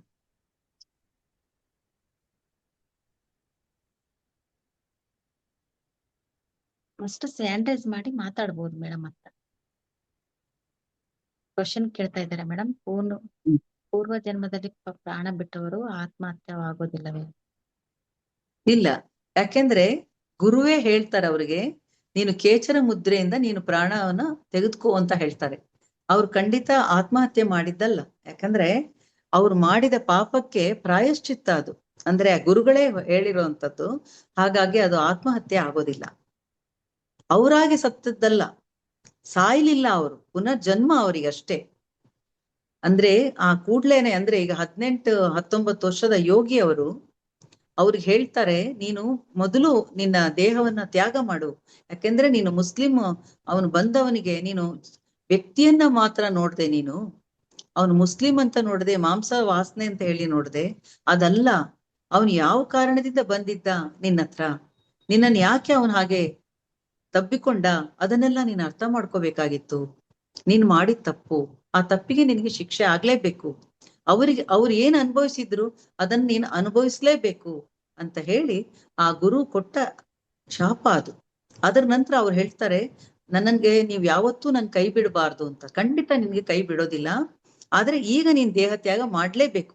ಕೇಚರಿ ಮುದ್ರೆ ಹಾಕು, ದೇಹ ತ್ಯಾಗ ಮಾಡು ಅಂತ ಹೇಳಿನೇ ಮಾಡಿಸ್ತಾರೆ ಅವ್ರಿಗೆ. ಹಾಗಾಗಿ ಅದು ಆತ್ಮಹತ್ಯೆ ಅಲ್ಲ, ಗುರುವಿನಿಂದೇ ಬಂದದ್ದು. ಯಾಕಂದ್ರೆ ಅವ್ರು ಮಾಡಿದ ತಪ್ಪಿಗೆ ಗುರು ಕೊಟ್ಟ ಶಿಕ್ಷೆ ಅಷ್ಟೇ. ಸರ್, ನಿಮಗೆ ಕ್ವಶನ್ ಆನ್ಸರ್ ಬಂತಂತ ಅನ್ಕೊಳ್ತಾ ಇದೀನಿ. Roopashree madam, Satish madam. Shanta ma'am ನಮಸ್ತೆ. ನಮಸ್ತೆ. ನಮಸ್ತೆ ಮೇಡಮ್. ನಮಸ್ತೆ ಮೇಡಮ್, ಚೆನ್ನಾಗಿ ಎಕ್ಸ್ಪ್ಲನೇಷನ್ ಚೆನ್ನಾಗಿತ್ತು ಮ್ಯಾಮ್. ಮೊನ್ನೆನೂ ಮುಕ್ತಿ ಮಾರ್ಗದ್ದು ನನಗೆ ಅಟೆಂಡ್ ಮಾಡಕ್ ಆಗ್ಲಿಲ್ಲ, ಬಟ್ ಕ್ಲಾಸ್ ಹಾಗೆ ಕೇಳ್ಕೊಂತ ಇದ್ ಮಾಡಿದೆ. ಅದು ಚೆನ್ನಾಗಿತ್ತು, ಇದು ಚೆನ್ನಾಗಿದೆ. ನಮಗೆ ಎಲ್ಲಾ ಟೆಕ್ಸ್ಟ್ ಬುಕ್ಸ್ ಈ ತರ ತಗೊಂಡು ಓದಕ್ ಆಗಲ್ಲ. ಅಂದ್ರೆ ತಗೊಂಡ್ರುನು ಕೂತು ಓದೋಷ್ಟು ಸಮಯದ ಅಭಾವ. ನೀವು ಸಾಧನೆಯಲ್ಲಿರೋರು ಈ ತರ ತಿಳಿಸಿ ಹೇಳಿದಾಗ ನಮಗೂ ಅರ್ಥ ಆಗತ್ತೆ. ಅಂದ್ರೆ ಪೂರ್ವ ಜನ್ಮಗಳು ನಮ್ದು ಇನ್ನು ಎಷ್ಟೆಷ್ಟು ಇದೆಯೋ ಏನೋ, ಇನ್ನು ಮುಂದೆ ಎಷ್ಟು ಜನ್ಮ ತಗೋಬೇಕೋ, ಇದೊಂಥರ ನೋಡಿದ್ರೆ ಅದ್ಭುತ ಅಂತ ಅನ್ಸುತ್ತೆ. ಯಾಕೆಂದ್ರೆ ಮಾನವ ಜನ್ಮನೇ ಅದ್ಭುತ. ನಮಗೆ ಸಿಕ್ಕಿರೋದನ್ನ ಪ್ರತಿ ಕ್ಷಣ ಯೂಸ್ ಮಾಡಿ ಅಂತ ಯಾಕೆ ಪತ್ರಿಜಿ ಗುರುಗಳು ಹೇಳ್ತಿದ್ರು ಅಂತ ಈಗ ಅರ್ಥ ಆಯ್ತು ಮೇಡಮ್. ಇದು ನೀವು ಹೇಳಿದ್ರಲ್ಲ, ನೋಡ್ರಿ ಅವರು ಕತೆಗಳು ಕೇಳಿದಾಗ ನಮಗೆ ಅರ್ಥ ಆಗ್ತಿದೆ. ನಮ್ಮ ಜನ್ಮವನ್ನ ಸಾರ್ಥಕತೆ ಪಡಿಸ್ಕೋಬೇಕು, ಆದ್ರೆ ನಮಗೆ ಈಸಿಯೆಸ್ಟ್ ಮೆಥಡ್ ಕೊಟ್ಟಿದ್ದಾರೆ. ಧ್ಯಾನ ಮಾಡಿ ಅದ್ರಲ್ಲಿ ಎಲ್ಲದೂ ಕ್ಲಿಯರ್ ಆಗತ್ತೆ ಅಂತೇಳಿ. ಇವತ್ತಿನ ಧ್ಯಾನನೂ ತುಂಬಾ ಚೆನ್ನಾಗಿತ್ತು ಮ್ಯಾಮ್. ನೀವ್ ಇದೇ ತರ ಪ್ರಯತ್ನ ಇರ್ಲಿ ನಿಮ್ದು. ಮ್ಯಾಮ್, ನೀವು ಎಷ್ಟು ವರ್ಷದಿಂದ ಧ್ಯಾನ ಮಾಡ್ತಾ ಇದ್ದೀರಾ ಮೇಡಮ್? ಒಂದು 20 ವರ್ಷ ಆಗಿದೆ. 20 ವರ್ಷದಿಂದ ಧ್ಯಾನ ಮಾಡ್ತಾ ಇದ್ದೀನಿ. ಹಾಗಾದ್ರೆ ತುಂಬಾನೇ ಸಾಧನೆ ಮಾಡಿದ್ದೀರ ನೀವು. ಮೇಡಮ್, ನಾವು ಜಸ್ಟ್ ಈಗ ರೀಸೆಂಟ್ ನನಗೆ ಕನೆಕ್ಟ್ ಆಗಿದೆ ಮೇಡಮ್. ತುಂಬಾ ದಿನ ಏನಾಗಿಲ್ಲ. ನಮ್ದು ಫಸ್ಟ್ ಮಂಡಲ ಧ್ಯಾನದಿಂದ ಸಿಕ್ಕಿರೋದು ನನಗೆ. ಇದು ಅದೇ ಪೂರ್ವ ಜನ್ಮದ ಯಾವ್ದೋ ಪುಣ್ಯದಿಂದ ಸಿಕ್ಕಿದೆ. ಇಲ್ಲಿ ತನಕ ನಾನಾಗೇ ಇರ್ಲಿಲ್ಲ. ನನ್ನ ಜನ್ಮ ಏನೇನಿತ್ತು ಅದೇ ಅನ್ಕೊಂತೀನಿ, ಯಾಕೆ ಈ ತರ ಎಲ್ಲ ಬಿಹೇವ್ ಮಾಡ್ತಿದ್ವಿ ಫಸ್ಟ್, ಈ ತರ ಎಲ್ಲ ಆಗ್ತಿತ್ತಲ್ಲ ಅಂತೇಳಿ. ಇಲ್ಲಿ ಬಾಬಾಜಿ ಅವ್ರಿಗೆ ಹೇಳ್ತಾರ ನೋಡ್ರಿ, ನಿನ್ನ ಇದನ್ನ ನೀನ್ ಅನ್ಭವಿಸೇ ಬರ್ಬೇಕು ಮತ್ತೆ ಮರುಜನ್ಮದಲ್ಲಿ. ಅವ್ರಿಗೆ ಇನ್ನೊಬ್ರಿಗೆ ಇದ್ ಕೊಟ್ಟಾಗ ಅಂದಾಗ ಅನ್ಕೊಂಡೆ ನಾನು, ನಾವು ಎಷ್ಟು ಕಷ್ಟ ಕೊಟ್ಟಿರ್ತೀವಿ ಬೇರೆಯವ್ರಿಗೆ. ಕಷ್ಟ ಅಂದ್ರೆ ಮಾನಸಿಕವಾಗಿ ಒಂಥರ ನೋವು ಕೊಟ್ಟಿರ್ತೀವಿ, ಇಲ್ಲ ನಮಗ್ ನಾವೇ ನೋವು ಮಾಡ್ಕೊಂಡಿರ್ತೀವಿ. ಅದಕ್ಕೆ ಏನೋ ಅರ್ಥನೇ ಇಲ್ಲ. ಇಲ್ಲಿ ನಮ್ಮ ಆತ್ಮಸ್ಥಿತಿನ ನಾವು ಉನ್ನತೀಕರಿಸ್ಕೋಬೇಕು ಅನ್ನೋದು ಈಗ ನನಗೆ ಈ ಕ್ಲಾಸಸ್ನ ಕೇಳ್ದಾಗೆ ಒಂದೊಂದು ಕ್ಲಾಸಲ್ಲೂ ಒಂದೊಂದು ಜ್ಞಾನ. ಇಷ್ಟು ಜ್ಞಾನ ಎಲ್ಲೂ ಸಿಗಲ್ಲ ಮೇಡಮ್, ನಿಜವಾಗ್ಲೂ. ಯಾವ ಟೆಕ್ಸ್ಟ್ ಬುಕ್ ಅಲ್ಲೂ ಸಿಗಲ್ಲ, ನೀವ್ ಎಷ್ಟು ಡಿಗ್ರಿ ತಗೊಂಡ್ರು ಸಿಗಲ್ಲ. ಇದನ್ನ ಕೊಡ್ತಾ ಇದೆಯಲ್ಲ PCSB, ಇದಕ್ಕೆ ಎಷ್ಟು ನಾವು ಕೃತಜ್ಞತೆ ಡೈಲಿ ಹೇಳಿದ್ರು ಸಾಲದು. ಪ್ರತಿ ಕ್ಷಣ ಹೇಳ್ತಾನೆ ಇರ್ತೀನಿ. ನಿಮಗೂನು ಥ್ಯಾಂಕ್ ಯು ಮೇಡಮ್, ತುಂಬಾ ಚೆನ್ನಾಗಿ ಹೇಳಿದ್ರಿ. ಈ ಪ್ರಯತ್ನ ಇರ್ಲಿ ಮೇಡಮ್, ನಮ್ಮಂತವ್ರಿಗೆ ಬೇಕು ಈ ತರ ಜ್ಞಾನ. ಮುಖ ತೋರಿಸಿ ಮಾತಾಡ್ಬೇಕು, ಅವಾಗ ಮಾತಾಡ್ಲಿಕ್ಕೆ ಚೆನ್ನಾಗಿರುತ್ತೆ. ಮ್ಯಾಮ್ ಇದು ನೆಟ್ವರ್ಕ್ ಹೋಗ್ಬಿಡತ್ತೆ ಓಕೆ ಓಕೆ. ಫುಲ್. ಹೌದಾ? Okay, no problem. ನೋಡ್ತೀನಿ, ಟ್ರೈ ಮಾಡ್ತೀನಿ. ತೊಂದ್ರೆ ಇಲ್ಲ, ತೊಂದ್ರೆ ಇಲ್ಲ. ನೆಟ್ವರ್ಕ್ ಇಶ್ಯೂ ಇದೆ ಮೇಡಮ್ ನಮ್ಮಲ್ಲಿ, ಸ್ವಲ್ಪ ಪಟ್ಟನ್ ಓಕೆ ಕಟ್ ಆಗ್ಬಿಡುತ್ತೆ ನಾನು ಮಾತಾಡ್ತಿರೋದನ್ನ ಸರಿ. Okay okay. ಹಾಗಾಗಿ ತುಂಬಾ ಥ್ಯಾಂಕ್ ಯು ಮೇಡಮ್, ತುಂಬಾ Thank you. ಚೆನ್ನಾಗಿತ್ತು class. Okay, thank you so much. Thank you. Rupa madam, so much ಅದ್ಭುತವಾಗಿ ಹಂಚ್ಕೊಂಡ್ರು.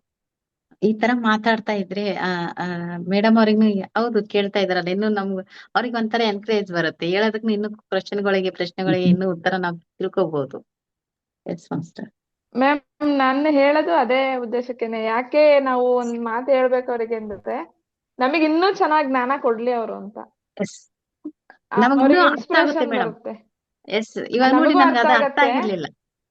ಅಲ್ಲ ಅವ್ರಿಗೂನು ಇನ್ಸ್ಪಿರೇಷನ್ ಬರುತ್ತೆ, ನಾನು ಹೇಳ್ಬೇಕು, ತಿಳಿಸ್ಬೇಕು, ಹುಮ್ಮಸ್ಸು ಬರುತ್ತೆ ಮೇಡಮ್ ಅವ್ರಿಗೂನು. ಎಸ್, ಅದು ನಮ್ಮ ಮಾತಿನ ಮೂಲಕನೇ ಹೋಗ್ಬೇಕು. ಶಿಷ್ಯಂದ್ರ ನಾವ್ ಹೆಂಗಿರ್ತೀವೋ ಹಂಗೆ ಗುರುಗಳು ನಮಗೆ ಟೀಚ್ ಮಾಡ್ತಾರೆ. ನಾವ್ ಅವ್ರಿಗೆ ರೆಸ್ಪಾನ್ಸ್ ಚೆನ್ನಾಗ್ ಮಾಡಿದ್ರೇನೆ ಅಲ್ಲ ಮೇಡಮ್ ನಮಗ್ ಅದು ಜ್ಞಾನ ಸಿಗೋದು. ಆ ಹಂಬಲ ನಮ್ಮಲ್ಲಿ ಇರ್ಬೇಕು. ನಾವ್ ಅದನ್ನ ಅವ್ರಿಗೆ ಆ ರೀತಿ ಕೊಟ್ರೆ ಅಷ್ಟೇ ಮೇಡಮ್. ನಾವ್ ಇನ್ನೇನ್ ಕೊಡ್ತೀವಿ ಮೇಡಮ್ ಅವ್ರಿಗೆ. ಅದಕ್ಕಾಗಿ ನಾನು ಡೈಲಿನೇ ಹೇಳ್ತೀನಿ, ತುಂಬಾ ಚೆನ್ನಾಗಿ ಎಲ್ಲರೂನು ಎಕ್ಸ್ಪ್ಲೇನ್ ಮಾಡ್ತಾರೆ ಮೇಡಮ್. ಇದು ಬೇಕು ನನಗ್ ಬೇಕು, ಈ ಬೇರೆಯವರಿಗೆ ಹೆಂಗೋ ಗೊತ್ತಿಲ್ಲ, ಈ ಆತ್ಮಜ್ಞಾನ ನನಗ್ ಬೇಕು. Thank you yes so much madam, madam. Thank you. Yes friends, ಯಾರಾದ್ರೂ ಮತ್ತೆ ಹಂಚ್ಕೊಂತಿದ್ರಿ ಮತ್ತೆ? ನನಗೆ ಇನ್ನೊಂದ್ ಏನ್ ಅನ್ಸುತ್ತಂದ್ರೆ, ಹಿಮಾಲಯದ ಮಹಾತ್ಮರ ಸನ್ನಿಧಿಯಲ್ಲಿ ಅದು ಇದು ಒಂದೇ ಅಂತ ಅನ್ಕೊಂಡೆ ಮೇಡಮ್ ನಾನು. ಅದು ಸ್ವಾಮಿ ರಾಮ ಅದು ಅವರು. ಬೇರೆ. ಹೌದು, ಸ್ವಾಮಿ ರಾಮ ಅವರು. ನಾನು ಅದೇ ಸ್ವಾಮಿ ತಗೊಂಡ್ ರಾಮ. ಕುಂತೆ. ಎಸ್, ಅದು ಸ್ವಾಮಿ ಅಂದ್ರೆ ರಾಮ. ಇನ್ನು ಅದು ಬುಕ್ಕ ತರ್ಸ್ಕೋಬೇಕಾಗತ್ತೆ ಮೇಡಮ್. ನೀವ್ ಹೇಳ್ತಾ ಇದ್ರೆ ಹೌದಲ್ಲ, ಅದನ್ನು ತಗೊಳ್ಬೇಕು ಅಂತ. ಅದೇ ಇದು ಈ ತರ ಇದೆ ನೋಡಿ, ಹಿಮಾಲಯದ ಗುರುವಿನ. ಹೌದು, ಅದು ನಾನು ಬುಕ್ ಪೇಜಸ್ ನಿನ್ನೆ ನೋಡ್ದೆ, ಬಹುಶಃ ಹ್ಮ್. ನಂದೇ ಚೇಂಜ್ ಆಗಿರ್ಬೋದೇನಂತ ಮತ್ತೆ ತಗೊಂಡ್ ಕುಂತೆ. ಬಟ್ ಅದು ಇದು ಅಲ್ಲ, ಇದು ಬೇರೆನೆ. ಬೇರೆ ಇದೆ ಅಂತ ಅನ್ಸ್ಬಿಡ್ತು ಮೇಡಮ್. ಹೌದು, ಹೌದು. Thank you madam, thank you so much. ಅದ್ಭುತವಾದ ಜ್ಞಾನ ತಿಳ್ಕೊಂತ ಹೋಗ್ಬೇಕು ಮೇಡಮ್. ಹೇಳಿದಾಗೆ ರೂಪಾ ಮೇಡಮ್ ಹೇಳಿದಾಗೆ ಕೆಲವೊಂದು ಬುಕ್ಸ್ ಓದಕ್ಕೆ ಆಗೋದಿಲ್ಲ, ನಾವ್ ಈ ರೀತಿ ತಿಳ್ಕೊಂಡಾಗ ಆ ಜ್ಞಾನವನ್ನ ನಾವು ತಗೋಬಹುದು madam. Yes, hmm. Thank you. ನೀವು ಹೇಳೋ ತುಂಬಾ ಒಂದು ಮೆಥಡ್ ಚೆನ್ನಾಗಿದ್ದಾವೆ. ತುಂಬಾ ಅದ್ಭುತ ಆಗಿದೆ ಹಾ. ಮೇಡಮ್.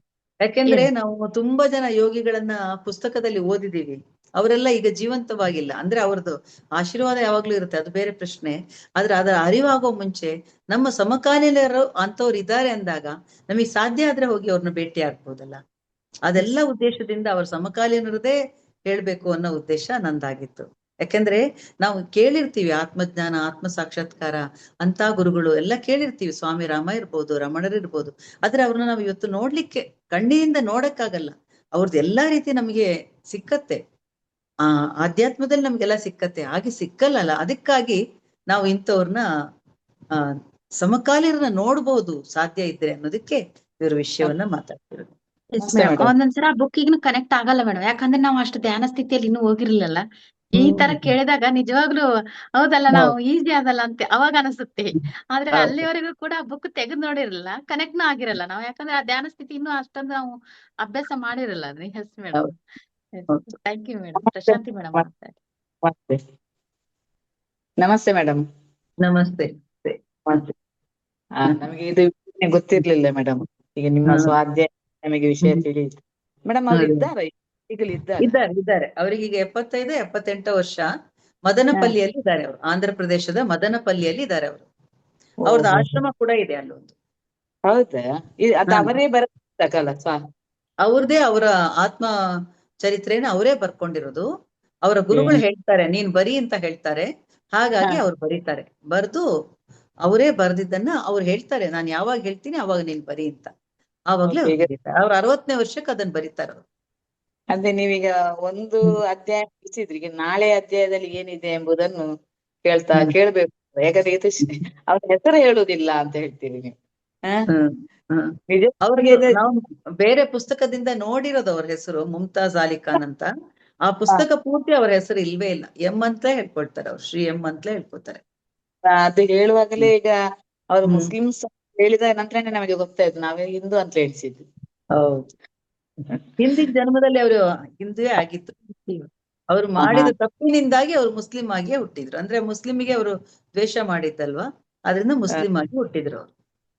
ಅಲ್ಲ, ನನ್ಗೊಂದು ನಾನ್ ನಿಮ್ಮಲ್ಲಿ ಕೇಳುದು ಮೇಡಮ್, ಏನಂದ್ರೆ ಈಗ ಅಂತರ್ಜಾತಿ ವಿವಾಹ ಆಗ್ತದೆ, ಈಗ ಹಿಂದೂ ಮುಸ್ಲಿಮಾನರನ್ನ ಆಗ್ತಾರೆ, ಮುಸ್ಲಿಂ ಹಿಂದೂಗಳನ್ನ ಆಗ್ತಾರೆ. ಈಗ ಅದೊಂದು ಏನೋ ಒಂದು ಪೂರ್ವ ಜನ್ಮದ ಇದು ಇರ್ಬೋದಾ? ಏನ್ ಹೇಳಿ ನಂಗೆ ಅರ್ಥ ಆಗ್ಲಿಲ್ಲ. ಅಂದ್ರೆ ಹಿಂದೂ ಎಂತ ಕಷ್ಟ ಮುಸ್ಲಿಂ ಆಗ್ತಾರೆ ಮದ್ವೆ. ಮುಸ್ಲಿಂ ಮತ್ತು ಹಿಂದೂ ಹಿಂದೂ ಮದ್ವೆ ಆದ್ರೆ ಹ್ಮ್. ಗತ ಜನ್ಮದ ಏನಾದ್ರೂ ಇರ್ತದಾನಂತ ಕೇಳ್ತಾ ಇದ್ದಾರೆ ಮೇಡಮ್. ಎಲ್ಲವೂ ಇರ್ತದೆ ನಿಮ್ಗೆ, ನಮ್ಗೆ ಗೊತ್ತಾಗೋದಿಲ್ಲ. ಯಾಕೆಂದ್ರೆ ನಾವು ಈಗ ನಾವು ಒಂದು ಪುಸ್ತಕವನ್ನು ಓದ್ತಾ ಇದೀವಿ ಅಂದ್ರೆ, ಅಥವಾ ಒಂದು ಸ್ಕೂಲಿಗೆ ಹೋಗಿದೀವಿ ಅಂತಂದ್ರೆ 1, 2, 3, 4, 5, 6, 10 PUC ಹೀಗೆ ಹೋಗ್ಬೇಕು ಅಲ್ವಾ? ಒಂದೇ ಸತಿ ಹೌದು. ಒಂದನೇ ಕ್ಲಾಸಿಂದ 10ನೇ ಕ್ಲಾಸಿಗೆ ಹೋಗ್ಲಿಕ್ಕೆ ಆಗಲ್ಲ ಅಲ್ವಾ? ಹಾಗೆ ಇಲ್ಲ. ನಮ್ಮ ಜನ್ಮ ಕೂಡ ಒಂದು ಹಂತದಲ್ಲಿ ನಿಂತಿರುತ್ತೆ, ಅಲ್ಲಿಂದ ಹ್ಮ್. ನಾವು ಮುಂದುವರ್ಸ್ಕೊಂಡು ಬರ್ತಿರ್ತೀವಿ. ನಮಗೆ ಅದ್ರ ಗೊತ್ತಿಲ್ಲ, ಆದ್ರೆ ಅದು ಅದೇ ಮುಂದುವರಿಕೆ ಅಷ್ಟೇ. ಪುಸ್ತಕ ಪೂರ್ವ ನೀವು ಓದಿ ನಿಲ್ಸಿದ್ರಿ, ಪುಟ ತೆಗೆದಾಗ 10ನೇ ಪುಟ ಮುಗಿದಿದೆ, 11ನೇ ಪುಟಕ್ಕೆ ಹೋಗ್ತೀರಾ ನೀವು. ಹಾಗೆ ನಮ್ಮ ಜೀವನ ಕೂಡ ಒಂದು ಕಡೆ ನಿಂತಿದೆ, ಅದು ಈಗ ಮುಂದುವರಿತಾ ಇದೆ ಅಷ್ಟೇ. ನಮ್ಮ ಮುಂದುವರಿಕೆ ಜೀವನ ಅಷ್ಟೇ, ಎಲ್ಲರದು ಅಷ್ಟೇನೆ. ಅದೇ ಯಾಕೆಂದ್ರೆ ಯಾವುದೇ ಒಂದು ಕರ್ಮ ಹಿಡಿದೆ ನಾವು ಈ ಭೂಮಿಗೆ ಬರೋದಿಲ್ಲ. correct. ಪೂರ್ವ ಅದ್ರಿಂದ ಜನ್ಮದ ಹ, ಏನೇನ್ ಆಗ್ಬೇಕಿದೆ ಅದು ಆಗಿದೆ, ಆಗ್ತಾ ಇದೆ ಕೂಡ, ಅದೆಲ್ಲ ಅಷ್ಟೇ. ಈ ಧ್ಯಾನಕ್ಕೆ ನಾವು ಬರ್ತೀವಿ ಅಂದ್ರೆ ಕೂಡ ಅದಕ್ಕೂ ಕೂಡ ಹೌದು. ನಮ್ಗೆ ಪೂರ್ವ ಜನ್ಮದ ಒಂದು ಇದು ಇರ್ಲೇಬೇಕು, ಅಲ್ಲದೆ ನಾವು ಬರೋದು ಬಹಳ ಕಷ್ಟ. ನಾವ್ ಹೇಳೋದು ಹೌದು. ಹೇಳ್ಬೇಕು, ಹಾಗೆ ಅಂತ ಯಾರಿಗೂ ಹೇಳ್ಬಾರ್ದು ಅಂತಲ್ಲ. ಧ್ಯಾನ ಮಾಡಿ ಅಂತ ಹೇಳ್ಬೇಕು, ಮಾಂಸಾಹಾರ ಬಿಡಿ ಅಂತ ಹೇಳ್ಬೇಕು, ಇದೆಲ್ಲ ನಮ್ದು ಕರ್ತವ್ಯ. ಅವ್ರು ಮಾಡ್ತಾರೆ ಬಿಡ್ತಾರೆ ಅದು ಅವ್ರ ಇಷ್ಟ, ಅವರ ಟೈಮ್ ಬಂದಾಗ ಅವ್ರು ಬಿಡ್ತಾರೆ. ಬಟ್ ನಾವು ಹೌದು. ಹೇಳೋದಿರೋದು ತಪ್ಪಾಗತ್ತೆ. ಹಾಗೆ. ಹೌದು. ನನ್ಗೆ 6 ವರ್ಷ ಆಯ್ತು ಧ್ಯಾನ ಸಿಕ್ಕಿ, ಧ್ಯಾನ ಮಾಡ್ಲಿಕ್ಕೆ ಸ್ಟಾರ್ಟ್ ಮಾಡಿ. ಅದೇ ನಮ್ಮವರು ಕೊಲಿಗ್ ಬಂದು ಹೇಳಿದ್ರು, ಹೀಗೆ ಒಂದು ಧ್ಯಾನ ಅಂತ ಇದೆ ಎಂದು. ನನ್ಗೆ ಧ್ಯಾನ ಎಂಬುದು ಏನಂತ ಗೊತ್ತಿರ್ಲಿಲ್ಲ ಅವಾಗ. ಈ ಪ್ರಾಣಾಯಾಮ ಯೋಗಾಸನ ಎಲ್ಲ ಸ್ಕೂಲಲ್ಲಿ ನಾವು ಮಾಡ್ತೇವೆ ಅಲ್ಲ, ಆಗ ಅವರು ಹೇಳಿದ್ರು ಧ್ಯಾನ ಅಂತ. ಧ್ಯಾನ ಏನಿಲ್ಲ ಮೇಡಮ್, ಕೈಗಳನ್ನು ಒಂದಕ್ಕೊಂದು ಲಾಕ್ ಮಾಡೋದು, ಕಾಲುಗಳನ್ನು ಹೀಗೆ ಕ್ರಾಸ್ ಮಾಡೋದು, ಚಕಳ ಮಕ್ಕಳ ಹಾಕಿ ಕೂತ್ಕೊಳ್ಳೋದು, ಕಣ್ಣನ್ನು ಮುಚ್ಚುದು. ಆವಾಗ ನಾನು ಹೇಳಿದೆ, ಎಂತದ್ದು ಮಾರ್ರೆ, ಕಣ್ಣು ಮುಚ್ಚಿಕೊಂಡು ಕೂತ್ಕೊಂಡು ಎಷ್ಟು ಹೊತ್ತಂತ ಕೂತ್ಕೊಳ್ಬಹುದು, ಆಗ ನಿಮ್ಗೆ ಎಲ್ಲ ಸಮಸ್ಯೆಗಳು ಪರಿಹಾರ ಆಗ್ತದೆ ಎಲ್ಲ ಹೇಳಿದ್ರು. ಅದೇ ದಿನ ನನ್ನನ್ನು ಗ್ರೂಪಿಗೆ ಕೂಡ ಸೇರಿಸಿ ನನಗೆ 10 ನಿಮಿಷ ಕೂತ್ಕೊಳ್ಳಿಕ್ಕೆ ಆಗ್ತಿರ್ಲಿಲ್ಲ, ಎಂತ ನಿದ್ರೆ. ಆದ್ರೆ 15 ನಿಮಿಷ 30 ನಿಮಿಷ ಹೀಗೆ ಮಾಡ್ತಾ ಮಾಡ್ತಾ ಹೋದೆ. ಅಂದಿನಿಂದ ಇದುವರೆಗೆ ನಾನು ಧ್ಯಾನ ಅಂತೂ ಬಿಡ್ಲಿಲ್ಲ. ನನಗೆ ತುಂಬಾ ಅನುಕೂಲ ಆಗಿದೆ, ಲಾಭ ಆಗಿದೆ, ಸಮಸ್ಯೆಗಳೆಲ್ಲ ಪರಿಹಾರ ಆಗಿದೆ ನನ್ನದು. ಯಾಕಂದ್ರೆ ನಮ್ಗೆ ಗೊತ್ತಿಲ್ಲ, ಅದರ ರುಚಿ ಎಂಬುದು ಗೊತ್ತಿರುವುದಿಲ್ಲ.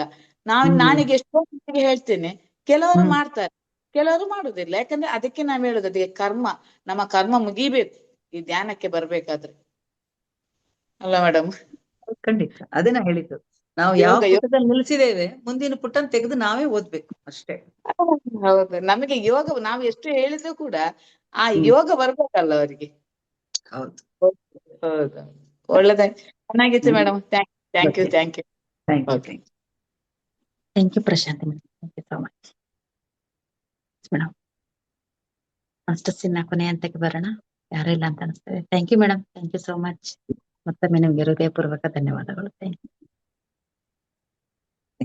ಕೇಳಿತೀವಲ್ಲ, ಇಲ್ಲಿವರೆಗೂ ಕೂಡ ಅದ್ಭುತವಾದ ಹಿಮಾಲಯ ಗುರುವಿನ ಗರಡಿಯಲ್ಲಿ ಅನ್ನೋದನ್ನ ತುಂಬಾ ಅದ್ಭುತವಾಗಿ ಹೇಳ್ತಾ ಹೋದ್ರು. ಈ ದಿವಸ ಹುಟ್ಟು ಜನನ, ಅವ್ರು ಯಾವ ರೀತಿ ಬಂದ್ರು, ಯಾವ ರೀತಿ ಇದು ಗತ ಜನ್ಮವನ್ನ ತಗೊಂಡ್ ಮತ್ತೆ ಈ ಜನ್ಮದಲ್ಲಿ ಮುಸ್ಲಿಂ ಕುಟುಂಬದಲ್ಲಿ ಹುಟ್ಟಿ ನಾಳೆ ಒಂದು ಮುಂದುವರೆದ ಭಾಗದಲ್ಲಿ ಏನಿದೆ ಅನ್ನೋದನ್ನ ನಾವು ತಿಳ್ಕೊಳ್ಳೋಣ ಅಂತ ಹೇಳ್ತಾ ಈ ಕಾರ್ಯಕ್ರಮದ ವಿವರನ ತಿಳ್ಕೊಳ್ಳೋಣ ಮಾಸ್ಟರ್ಸ್. ಮತ್ತೆ ಮಧ್ಯಾಹ್ನ 3ರಿಂದ 4:30 ಮತ್ತೊಬ್ಬ ಮಾಸ್ಟರ್ ಮತ್ತೊಂದು ಜ್ಞಾನವನ್ನ, ಮಾತಾ ಮಾಣಿಕೇಶ್ವರಿಯ ಒಂದು ಜೀವನ ಚರಿತ್ರೆಯನ್ನ ನಾವು ತಿಳ್ಕೊಳ್ಳೋಣ. ಹಾಗೆ ರಾತ್ರಿ 7:30ರಿಂದ 8:30 ಮಕ್ಕಳ ಧ್ಯಾನ ಇರುತ್ತೆ ಮಾಸ್ಟರ್ಸ್. ಮತ್ತೆ ರಾತ್ರಿ 9:30ರಿಂದ 10:30 ಗೈಡೆಡ್ ಮೆಡಿಟೇಷನ್ ಮಾರ್ಗದರ್ಶನ ಧ್ಯಾನ ಇರುತ್ತೆ ಮಾಸ್ಟರ್ಸ್. ಎಲ್ಲರೂ ಕೂಡ ಪ್ರತಿಯೊಂದು ಸೆಷನ್ ಅಲ್ಲಿ ನಿಮಗೆ ಯಾವ್ದು ಆಗುತ್ತೆ ಅನ್ನೋದನ್ನ ಅದರಲ್ಲಿ ಭಾಗವಹಿಸಿ ಆ ಜ್ಞಾನ ಧ್ಯಾನವನ್ನ ತಿಳ್ಕೊಳ್ಳಿ ಅಂತ ಹೇಳ್ತಾ, ಹಾಗೆ ಪಿರಮಿಡ್ ಕಲ್ಚರ್ ಸರ್ವಿಸ್ ಬೆಂಗಳೂರನ್ನ ಲೈಕ್ ಮಾಡಿ, ಶೇರ್ ಮಾಡಿ, ಸಬ್ಸ್ಕ್ರೈಬ್ ಮಾಡಿ, ಹಾಗೆ ಧ್ಯಾನ ಪ್ರಚಾರ ನಿರಂತರವಾಗಿರ್ಲಿ ಅಂತ ಹೇಳ್ತಾ ಈ ಸೆಷನ್ ಅನ್ನ ನಾವು ಇಲ್ಲಿಗೆ ಮುಕ್ತಾಯಗೊಳಿಸೋಣ. Thank you madam, thank you so much. Thank you.